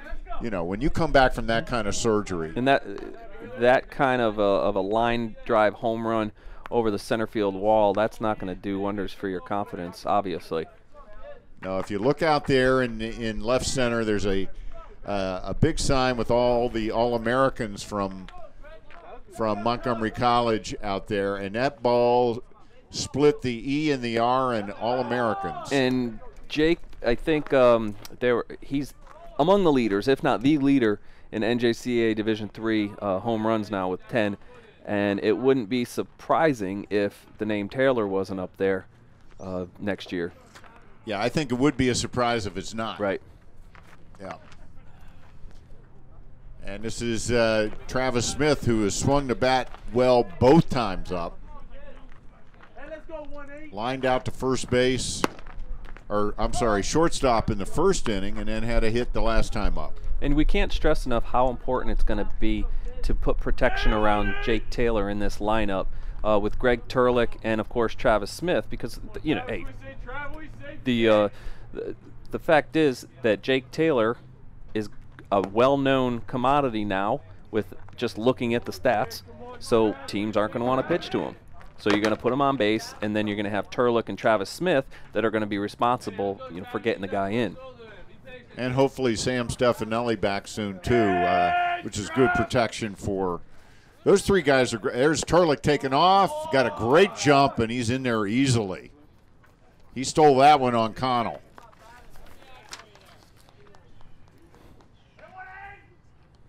Greg Turlick, who spoke. I want to go back to that for just a second. He spoke so beautifully about Duck Lee there when we heard that between innings. Great job. Turlick with a nice lead. There's Smith to the shortstop. Oh, they're going to third with it. Now we got a rundown. And little cat and mouse rundown. They do get Turlick. Ooh, almost got Travis, who aggressively took second base. Smart play by Travis Smith to go to second. And the pick at shortstop was fabulous. And a heads-up play to go to third. I think that Turlick thought when he had to backhand it that he would not go to third. And I also think that Turlick thought that ball was getting in the hole. Well, I think that, but that's really the story. He made a heck of a play. That was well played by Stevenson. That's Nick Schaefer at short that made that pick. Boy, because that was yet another hard hit ball for Travis Smith. Travis hitting into a little bit of bad luck here today. Had 2 shots to short, neither of which ended up as a hit, but both easily could have been. And that brings up Nick Ponifala now.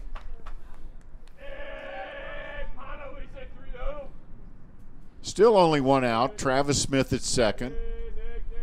The Raptors have taken the lead here in this inning, 5-4. And a big part of that was a 3-run homer by Jake Taylor. At least Turlick gave Travis Smith enough time in that rundown to get to second base. Yeah, I think that was the idea. And, of course, now you do have a man back in scoring position. Ponifala pops it up to the second baseman. And that's the second out of the inning.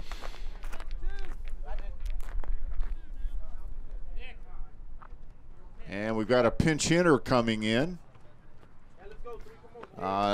Nick Siegel, number 3,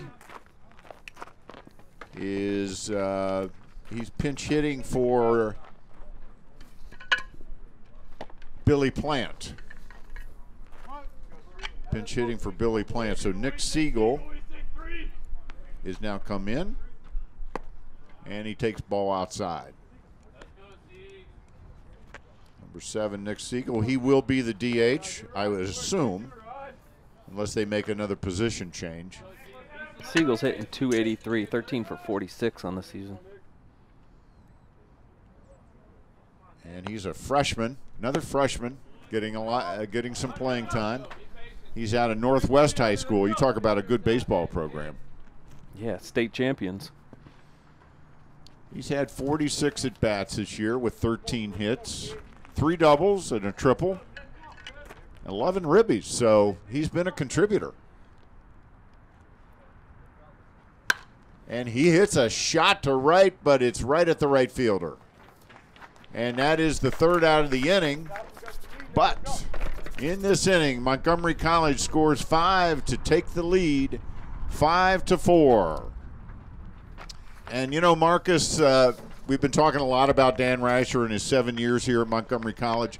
He's turned out so many fine players, and he's sent many of them onto other schools, 4-year schools with scholarships. I mean, let's just take a look at this list here for a second. Now, keep in mind, this is only for the last couple of years, because we certainly don't have the time or the space to list everybody that he's sent on. But that's an impressive list right there. This is definitely a pipeline from junior college to a 4-year school. When guys come to Montgomery College and play for Dan Rasher, they know that they're going to have a great chance of getting seen and getting to a 4-year school. And, you know, last year, it was, you know, Matt Selmer had a great year. He's playing at Southeastern University in Florida. Chris Kaiser playing with him at Southeastern. Tyler Klitsch playing Division I AA, or actually 1A, Winthrop University down in North Carolina. That's good baseball.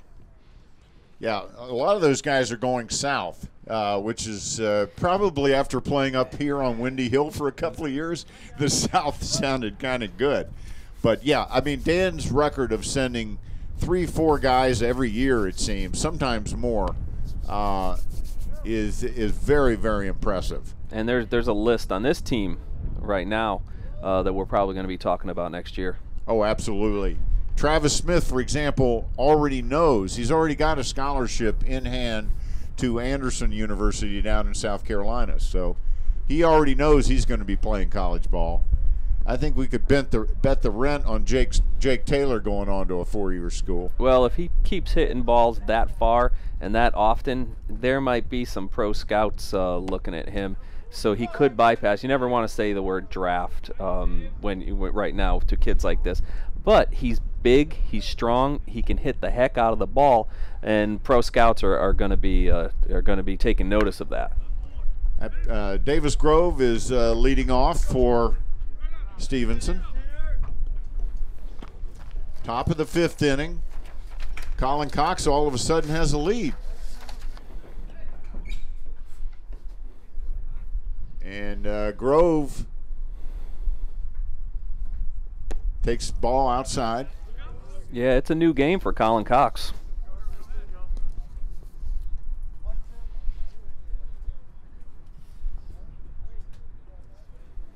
And Grove walked his last time up and scored. And Colin did not like that pitch. He had a curveball that he thought was going to be strike 3 to Davis Grove.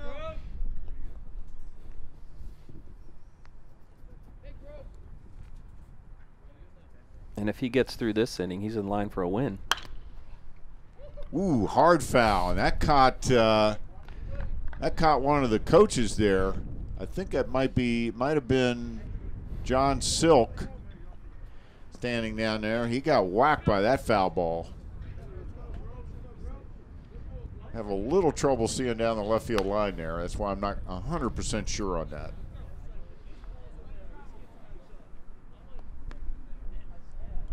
So Grove has worked the count now to 2-2. Top of the 5th inning. Fast-paced game. Again, we're playing a doubleheader, so at this level, there's a shot up the middle. Heldman to first, and a nice stretch there by Jake Taylor. 6'4", Jake Taylor, almost doing the splits over there. That's what you want out of your first baseman. Good job by Heldman. Nice stretch by Taylor to ensure the out. And he's not just a big slugger. He's a good athlete, and you could see that even in warm-ups. Just the way he was going about, you could just see that he's a great athlete. There's a shot to center. Turlick's tracking it, and he's got it. And that's 2 up, 2 down. And that's the kind of out you like. One pitch, fly out. That brings up Kevin Wu, number 23. Center fielder.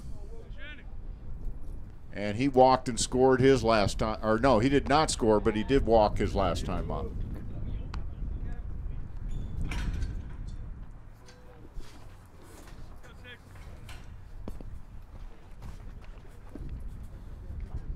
So Cox,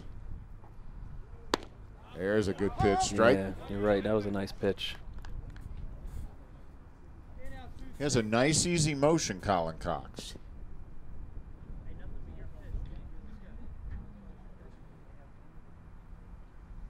Nice leg kick. Yeah, there's not too much movement in his motion. He starts his windup a little bit to the side of the mound, so his leg literally kicks up, and he's into his stretch. There's a strike. Evens the count at 2-2.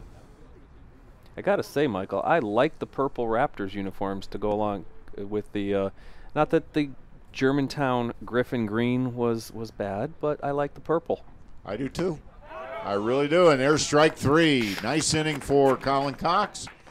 So at the end of 4.5 innings, Montgomery College on top 5-4. And you know, Marcus, you just mentioned Germantown Griffins and Germantown Griffin Green, and that reminds me that it wasn't too long ago that the college decided to go to the unified one college approach throughout all aspects of the college, but there's probably no part of the college that's been affected more by that than athletics. I mean, just with baseball alone, we used to have 2 teams, one here in Germantown, one in Rockville, but now with the new unified approach, it's just 1 team per sport. And a couple of weeks ago when I talked with the players, I asked them how they liked the new unified way of doing things at Montgomery College. Well, I'll tell you what, because we combined, we could field 2 teams just from the players we got. There's so much talent on this one team. It's unbelievable. You know, it's not that much different. We have the same core group of guys that came in, but the tryout was definitely more competitive. I'd say last year we had about 35 guys come in, and this year we had, I think, over 60. So Definitely a lot more competitive in the tryouts, and I think we picked up a few players too, so it definitely made our team better. Well, it sounds like the guys are pretty happy with this new One College. I'm still trying to get used to Coach Rasher's purple jacket. He's so accustomed to the green. But you're right. The One College approach really affected athletics. But for the baseball program, it affected it in a positive way. And from Coach Rasher's standpoint, now he went, as you could see, Max was talking about, he went from looking at 35 guys, in a spring to try to pick, 20 or 25. He had 60 guys out there because you had a group of Rockville kids that came up, and he got to take some of those players. So it became a really, really competitive tryout, which is something that probably wasn't how it was in the past, where some of the players that knew they couldn't play at MC Germantown could play at Rockville. But the competition level went sky high when One College came about. And the other key point from talking to Dan Rasher about this, and again we have Jeremy Panafala up to bat here leading off the inning, and Dan told me with more players to choose from, he was able to pick players that were not on the borderline grade-wise. And because, that's always a concern in college. Your players have to stay eligible. And if you lose a player because of grade ineligibility, it really hurts. So he was able to be a little pickier when it came to that as well. So, almost got him. I don't know how that missed him. Yeah, that was a curveball that didn't curve, obviously, from Connell. You could see that one coming out of his hand. He tried to spin it, and the ball didn't cut. So this is Connell's second inning. And Panafala loops one into right field to lead off the inning with a base hit. Nice piece of hitting by Panafala. That thing went right off his hands, but he muscled it out past the second baseman for the base hit. Well, here's Matt Shook. He beat out a bunt, a swinging bunt, actually, his last time up, and helped get things going in the last inning. As the Raptors pretty much, the Raptors did bat around last inning. Panafalo led off the previous inning also. So here's Matt Shook.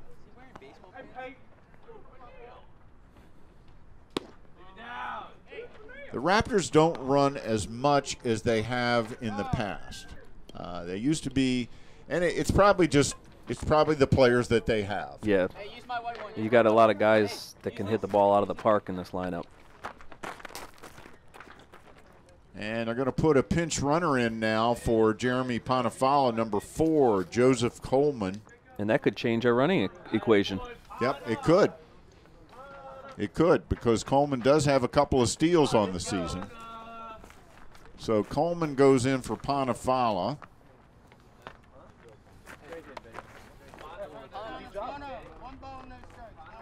And Coleman will go into the 8th slot in the lineup. We've also had Nick Siegel replacing Billy Plant. So once again, Dan Rasher with some options that he hasn't had in the past, because he does have one of his bigger rosters this year. He's certainly got the biggest roster he's ever had since I've been covering Montgomery College athletics. It's hard to keep track of. We have 2 sheets making up one roster here. I can't keep enough papers in front of me. Connell keeps throwing over to see to get Coleman a little closer to first base. And Coleman is a freshman outfielder from Magruder. Magruder is well represented on this team. And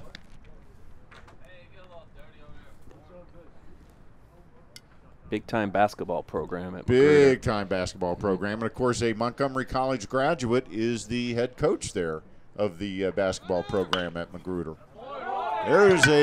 Gets through there. Little seeing eye single by Matt Shook. And I have a feeling the shortstop Schaefer was cheating over to second base just for the aspect of getting there when Coleman may have been off to the races trying to steal second. So that worked out pretty well for Shook. So that's one of those nuances that the average person would not pick up. There you go. And as you can see, and I think he was probably cheating over because of the threat that Coleman presented with the stolen base. And you know, Stevenson doesn't really know much about these players, but if you look at Coleman and you look at Ponifella, who he took over for at first base, you could see a stolen base chance in Coleman more so than you can with Ponifella. As Coleman just low-bridged Matt DeFrank right over the top of his head. Matt's lucky he's not 6 foot tall. Might not have gotten out of the way of that one. But Montgomery College mounting another threat here. Nobody out, 2 on. DeFrank pops it up, and second baseman's calling for it, and he's got it in foul ground. Number 7, Matt Myers, who's had a heck of a game at the bat, does a nice job there on that pop-up. The sun is tough today. There is barely a cloud in the sky. There's just a little wispy cloud here and there. It's a very high sky. I wish the sun was tough in the booth, though. Yeah, it's a little chilly here in the booth. And that brings up number 11, Max Heldman, who's had a nice day at the plate. Max singled his last at-bat. He was part of that big rally that happened, 5 runs in the 4th inning. Max was a big part of that. Yeah, he had a sharp hit his last time up. He's got another chance to give Colin Cox, the Montgomery College starting pitcher, some breathing room as we push this into the late innings. And you have a presence on deck, so Max is going to really get some good pitches to look at with, you know, the big guy, Jake, looming in the wings. And Jake may be looking for an encore. And so Montgomery College, there's a lot of things going on here on base for Montgomery College. They're trying to distract Connell. And Coleman doing that job at second. Shortstop sneaking in.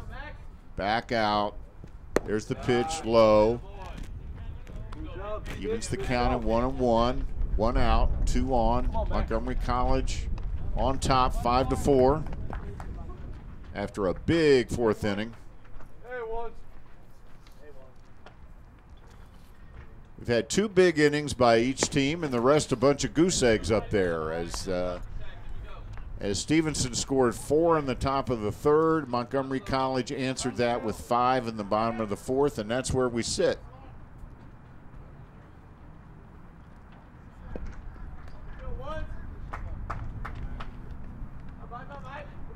Heldman hanging tough, good at bat. And he hits it off the fist to the left fielder, who gathers it in for the 2nd out. Just missed it, and he knows it. Yeah, Connell got in on him a little bit, like you said, off his fist. Couldn't really get the bat head around. And here comes the big fella, Jake Taylor. Had a 3-run laser beam home run his last time up. That was an impressive shot by Jake Taylor. He looks very relaxed up there. I talked to him last week. I said, "What's your approach? What are you thinking about? What's going through your mind when you walk up there?" He said, "I try to put everything out of my mind. I just try to relax. No distractions. Way high." Now tell me this, Mr. Brown, do you think that laser shot is out of his mind right now? No, I think he'd like to match it. Yeah, I think you're right. He'd like to bookend it. But you're right. He did say he likes to wipe his mind clean when he comes to the plate. Ooh, he took one off the arm.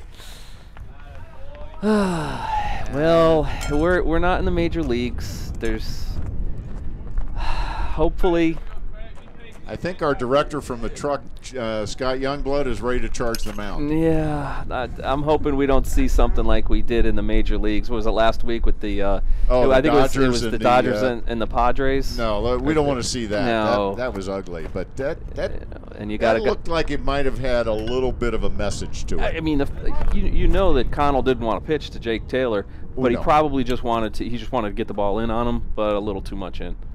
But now is the opportunity for Greg Turlick, and he's going to get these opportunities as the season goes on, because Jake Taylor is going to be a known commodity. When they get to the region tournament, they're going to look at the stats. They're going to see this guy has 10, 12, whatever home runs he's going to have, and Turlick's going to be at the plate with guys on base. And there's a ground ball. It gets through. It gets through. And 2 runs will score as Shook comes in, slides across the plate. So a 2-run single for Greg Turlick in the 5th. And that puts Montgomery College up 7-4. Nice piece of hitting. Found a hole. Good job by Turlick. The bases got loaded up. And that's another thing, when you see a player like Taylor get hit, why in the world would Connell want to purposely hit him? And that's what the major league argument has been. But why would a guy like Connell purposely hit a player to have the bases loaded, and now you just have a bleeding single that brought in 2 runs? And that brings up Travis Smith, who's had a bit of bad luck at the plate today. He's hit the ball hard every time up, but only has 1 hit to show for it.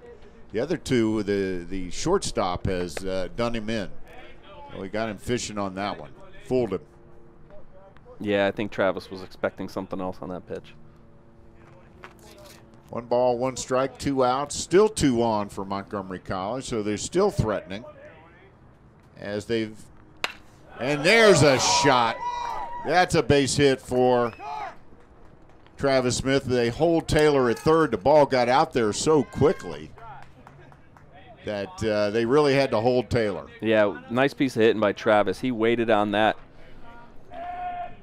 Very short, compact swing for Travis Smith. There's really not much going on in that swing, and that's great. There's no loops. There's no holes in that swing. It's really straight from his upper body. Nice piece of hitting. And that brings up Nick Ponifala.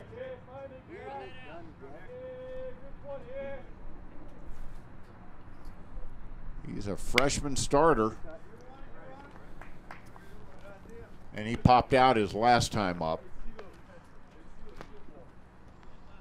Paint Branch High School. We've got a twin brother on the team. Of course, we've already talked about that. Jeremy, who did start the game, was just replaced by Joseph Coleman as a pinch runner.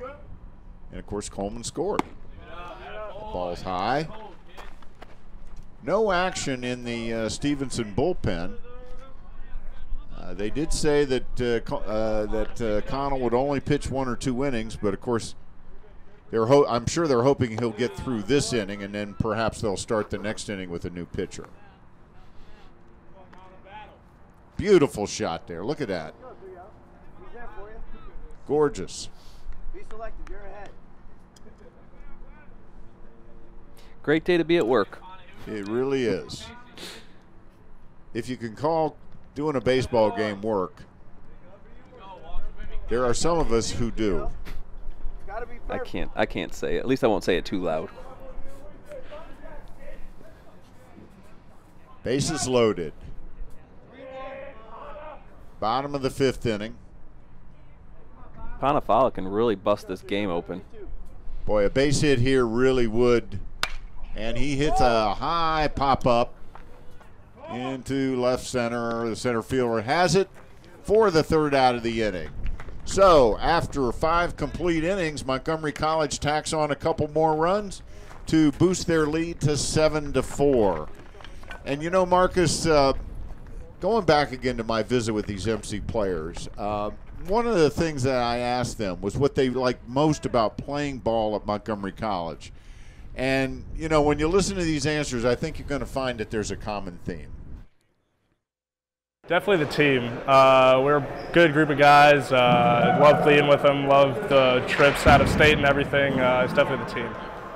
I think it's the camaraderie. You know, we make a lot of good friends here, and you know, a lot of the kids come together by the time the season starts around. You know, by the time we get to Florida and Texas, you know, the team's a pretty cohesive unit.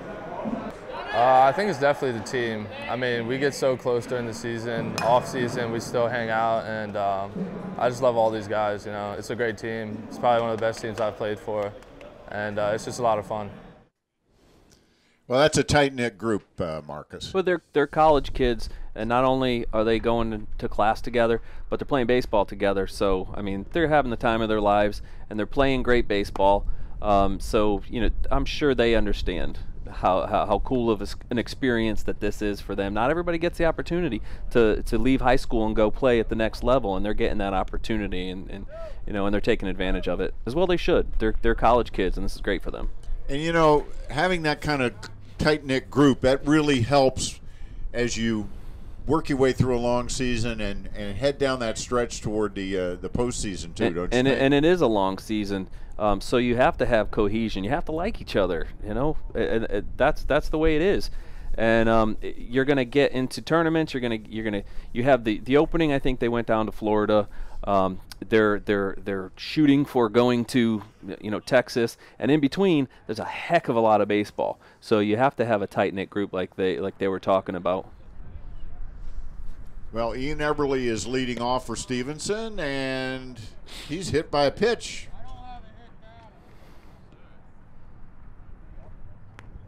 Or is he? He is. Yep, I think they're going to give it to him. Or is he? He's coming back. He started. He went. He came. I don't see where that hit him. We have the luxury of replay. Yes, we do. I'm not sure what our umpires, Jerry Park and Mike Burke, were looking at, but he got about 80% down the line. They called him back. And, of course, Colin wasn't doing that intentionally, right? No. Of course not. You mean taking away the inside part of the plate? That's right. Ooh, beautiful pitch. Boy, he dropped that one in there. That was a nice breaking ball. Well, Colin had the one rough inning and seems to have refound his stride. Just missed there. He wanted that one. Yeah, he did have the hiccup in the third inning, gave up 4 runs, but he was stung by two not so good plays in the field. So, you know, he's got himself a new life here, and he's in line to win it. And sharply hit ground ball, foul. No, I don't think there's any coincidence at all that the first pitch of the inning to Stevenson almost hit the batter. Not a whole lot of subtlety there. There's a shot into right. That's going to find a home in the gap. And Coleman does a nice job of cutting it off and saving extra bases. That was a heck of a play by Joseph Coleman in right field. And that's where that speed came in that we were talking about. You are right. Now that ball looked headed for the gap. He did a nice job. And the fact that he's a lefty, he could reach that big right-hand mitt out and grab it before he goes in the hole, because that was double all the way. And our director just said, as we saw in the replay, we saw a little bit of evergreen in the shot there. He's going to go out between games and prune that tree. I happen to have a pruning saw in my trunk, just for occasions like this. And frankly, I do want to see our director out there pruning the tree.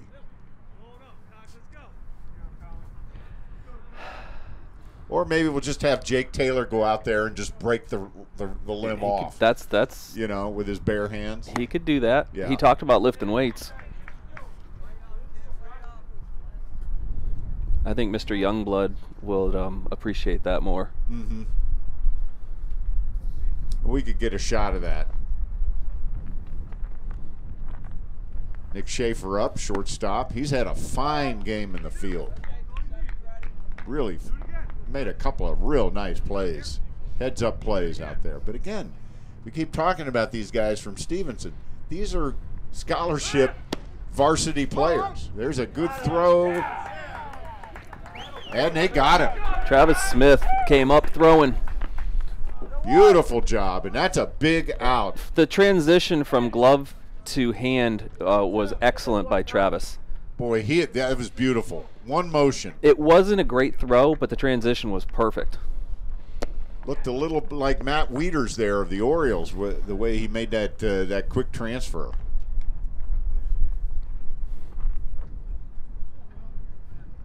Well, you know, Montgomery College has had a history of some great catchers here at Germantown. And Travis Smith is another in that lineage.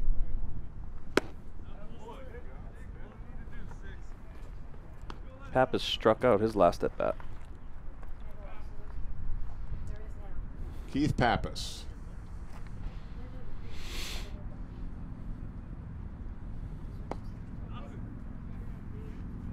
From Hanover, Pennsylvania, where they make great potato chips. Yes, they do. And pretzels.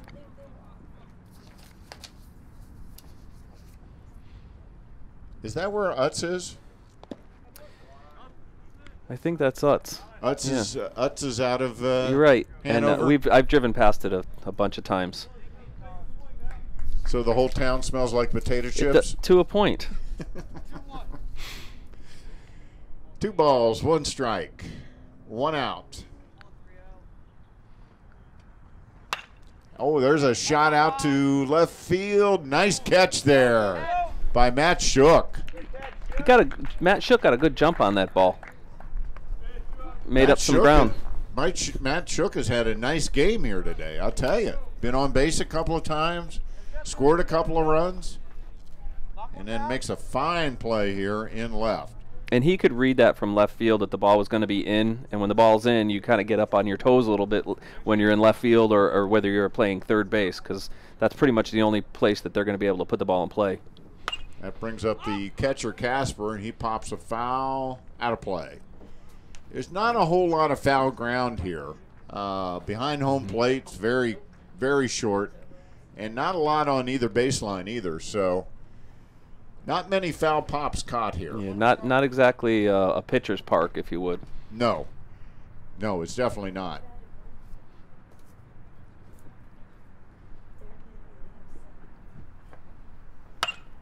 There's another fly ball out to left field, and an easy play there for Matt Shook. And that ends the top half of the 6th inning. And Montgomery College maintains their 7-4 lead as Colin Cox rolls right through the 6th inning. And, you know, playing baseball in college is a tough job, as we've been talking about, all the games and everything. It's really kind of a daunting proposition, especially if you're a D3 athlete, because there's no scholarships or anything like that.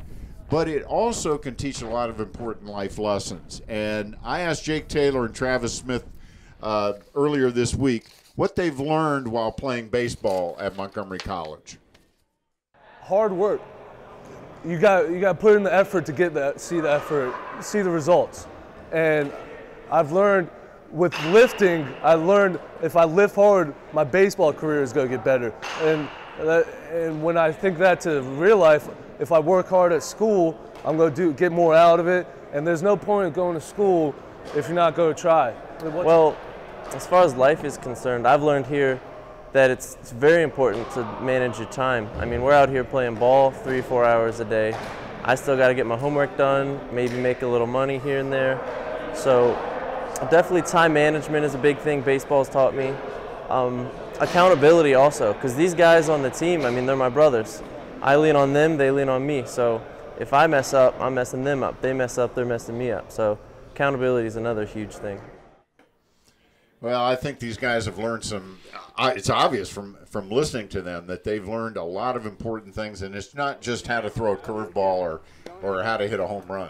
Well, first of all, you have to perform in the classroom if you're going to even come out to the park, because if we've seen it, we know it. Bad grades, you're not going to play. It's the way it is.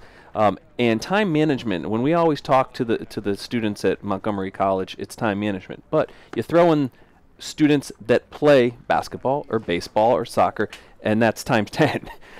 So the time management aspect is huge for them, and they know it. They don't have much time. They play baseball, they study, and they probably don't have much time to work. So they're learning discipline. That's all discipline in life, and that's really going to take them to the next level when they go to a 4-year school. It's going to be discipline. Well, that is for sure. And we've got a new pitcher in for Stevenson. It's number 38, Tim Davis. He's from right up the road in Taneytown, Maryland, Francis Scott Key High School.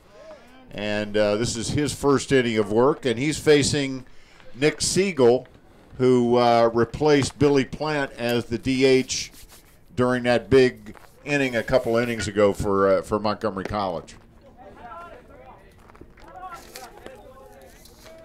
So Tim Davis is he's one of these guys that they thought would get more work with the regular varsity for Stevenson, but because of their pitching staff is so strong, he hasn't been getting to work. So that's again why he made the trip today for Stevenson.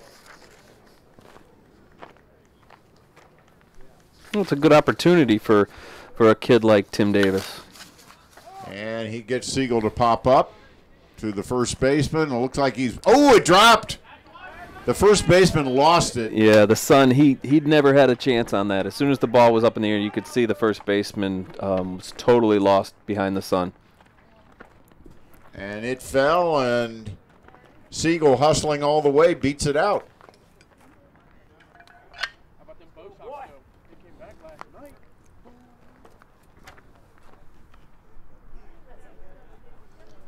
That's probably going to be an error, I would think.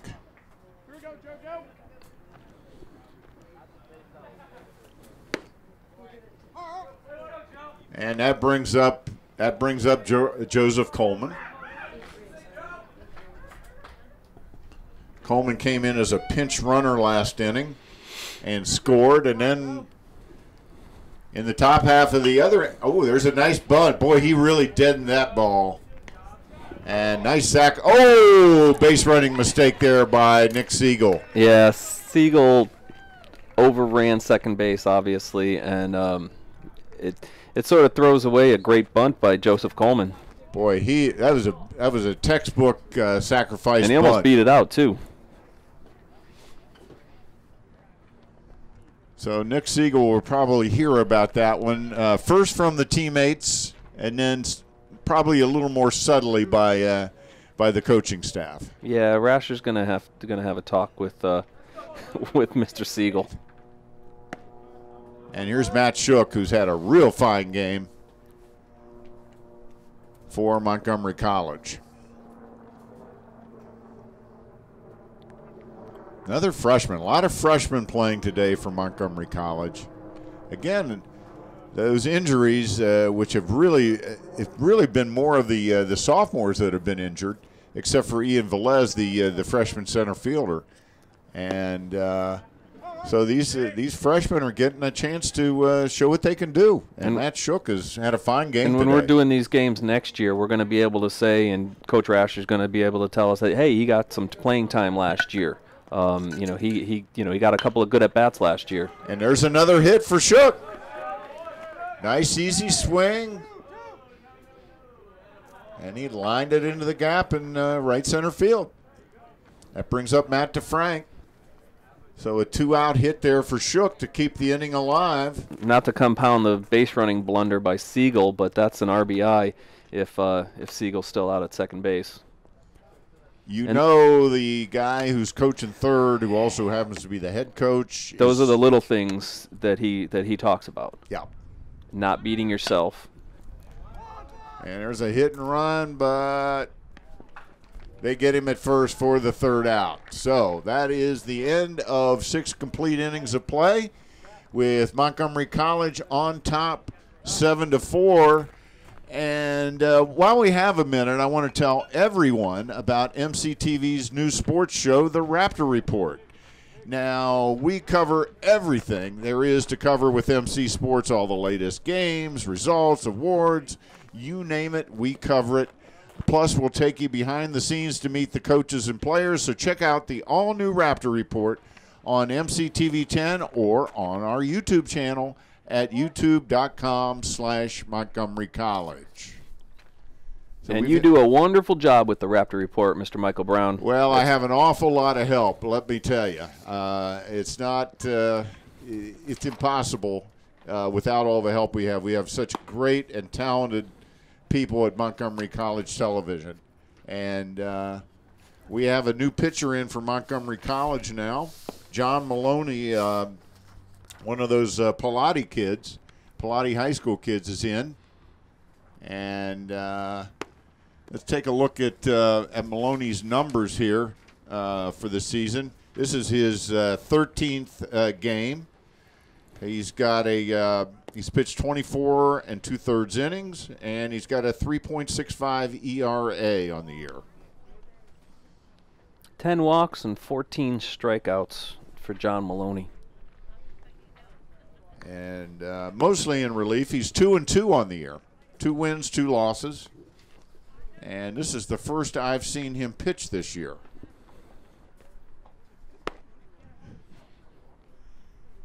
And he's going to want to keep the bases on balls down.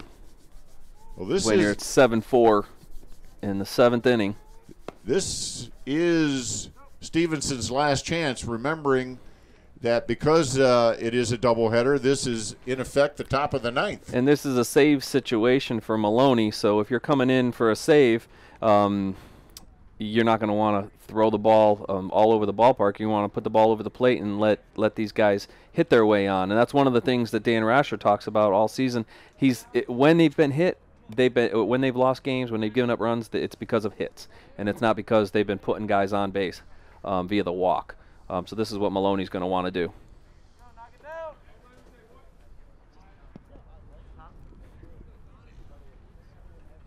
Matt Myers has been all over the field today, and this is not the guy you want to start up. Mr. Maloney is facing one heck of a hitter. Well, this guy's been on every time he's been up. He's hit the ball hard every time he's been up. He's done a good job in the field. He has definitely been a big thorn in the side of Montgomery College. And you really don't want to get the leadoff man on. No.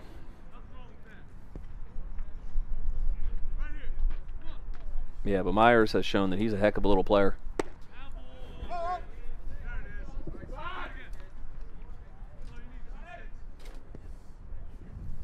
So this is a key guy. This is a key guy to keep off the bases for Montgomery College. And there's another hit. That's 4 for 4 for Matt Myers. Wow. That does wonders for the batting average. It sure does. And that brings up number 40, Tim Carlino. And here comes Dan Rasher out for a little chat with John Maloney. And it's going to be something like this. I told you not to let the first guy get on. Thing is, when you see the manager come out, usually it's to yank the pitcher, but Dan's the pitching coach. So he can do the yanking and he can do the chatting. And I'm sure he has no thoughts of yanking. He wants to do some chatting. Yes. Of course, Dan took over when the unfortunate passing of Duck Lee, because Duck was the pitching coach here at Montgomery College, as well as an assistant coach. He was the pitchers were his primary responsibility. He used to love hearing Duck talk about pitching.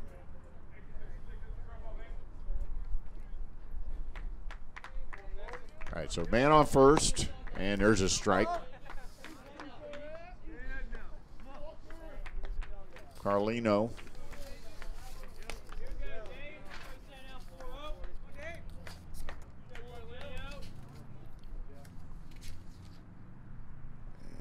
Nice curveball, ground ball to short. Goes to second for 1, back to first. Not in time. So they get the lead runner, which is the most important runner to get in that situation. That was really a nice play to get the lead runner by DeFrank. I thought for a second he might go to first, but he didn't hesitate and scooped it, and nice throw to second. And they almost got 2. Yeah, they made it a close play. I really didn't think they had a shot at 2, but Heldman's throw, Heldman made a nice turn. He did. It was very well done. Up. And that's a wild pitch. And that allows Carlino to advance to second. Davis Grove is up.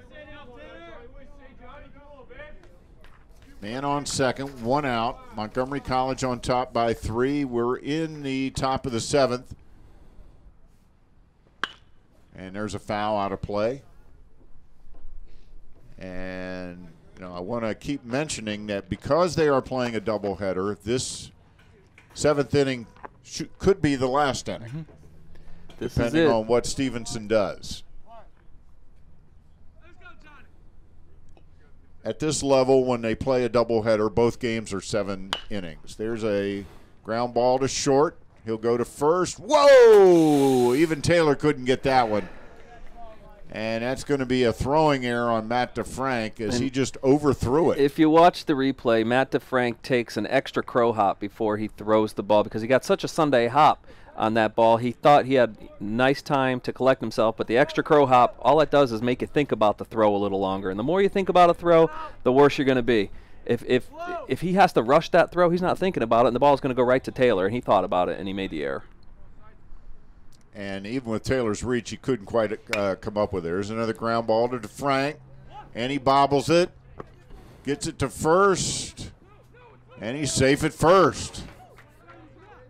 So the fielding bugaboo is biting Montgomery College right now, and I think Taylor thought he had him at first. He's talking to the umpire a little bit, but they are not going to change that call. And a run scores to make it 7-5. Still have 2 on. Yeah, Taylor tried to tell the referee that he caught the ball with his chest, but it didn't matter if he caught it with his glove because the runner beat the throw. So Matt DeFrank with a bit of a tough go out there at shortstop, but he's not going to let it bother him. Got to play the game. That brings up Kevin Wu.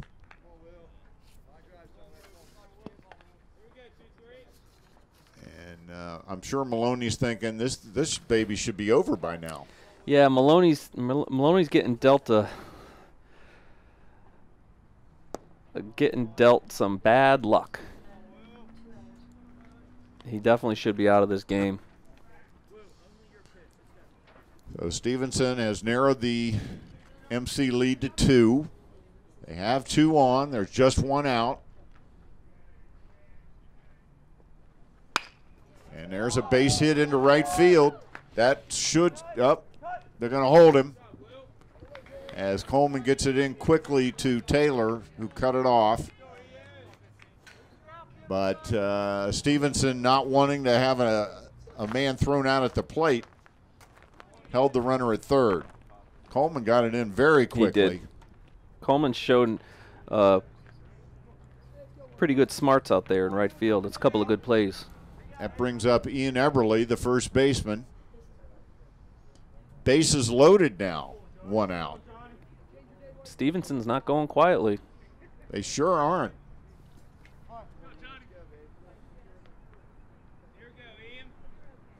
Maloney from the stretch. Strike 1. Nice pitch.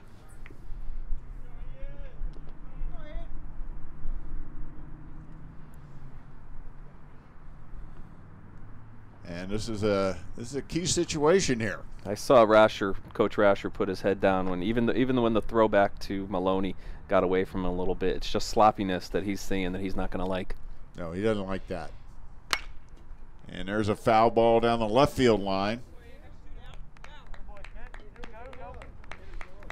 You've got to be careful now. You're 0-2. You don't want to give Eberle really anything to hit, but at the same time, you don't want to put the ball at the backstop and have it a 1-run game when the guy scores from third. So he's got to be a little bit careful. Don't give him anything, but don't throw the ball away. There's the pitch. Strike 3. That painted the corner. Did that paint I think the corner? Eberle thought it was probably outside by a couple of inches, and the umpire is going to make you swing the bat. Yeah, he's not going to give you that. And It was right on the corner. That was a great pitch. So that's 2 outs now. And here comes number 27, Nick Schaefer. And this is essentially the last chance for Stevenson. He swings and misses at the first pitch. And Schaefer's already shown us the glove that makes him a 4-year college shortstop. Now it's up to him at the bat. 7-5, Montgomery College on top. Bases loaded in the 7th inning. It gets away, but it gets away in a good place. Yeah, I think Travis caught that one on his wrist a little bit, deflected it up the line. Boy, those catchers have a tough job back there. Now, I'm sure he will not be catching the second game of our doubleheader. They don't do that here unless everybody's hurt, but I know they're not. I know we'll probably see Miles Leader catch in the second game. There's a foul, and it goes out of play. Our camera guy over there, Paul Steinitz, almost caught that one. And Paul is the only human being in the ballpark today wearing shorts. Everybody else decided, it's a little too chilly. There's a ground ball. Siegel gathers it in, flips to second for the 3rd out, and Montgomery College has won the opener of the Twin Bill 7-5 as Colin Cox will get the win. Maloney gets the save, and Montgomery College comes out on top 7-5. Well, Marcus, it really was as we watch the players shaking hands there, we're taking a look at number 24, Jake Taylor, and I don't think there's any question about it. Jake Taylor is our player of the game today. Yeah, it probably has something to do with the game-winning 3-run home run that went out of here in less than 2 seconds, what it seemed like. He went down and got a low fastball, and with his power, as we've seen, he hit the ball really hard and really far and gave Montgomery College a win. And it was fitting that Matt DeFrank at shortstop was able to get the last assist to end the game because he had a really rough 7th inning, and they liked Matt DeFrank as a player. So it was nice to see DeFrank get the final out, and, of course, you give Colin Cox the victory. So there's Jake Taylor. We just saw that home run again. And so that is the end of our first game. Stay tuned, though. We're going to be back for Game 2 after a real quick break. You are watching Montgomery College Baseball on MCTV.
Like us on Facebook. Go to facebook.com/Montgomery College TV.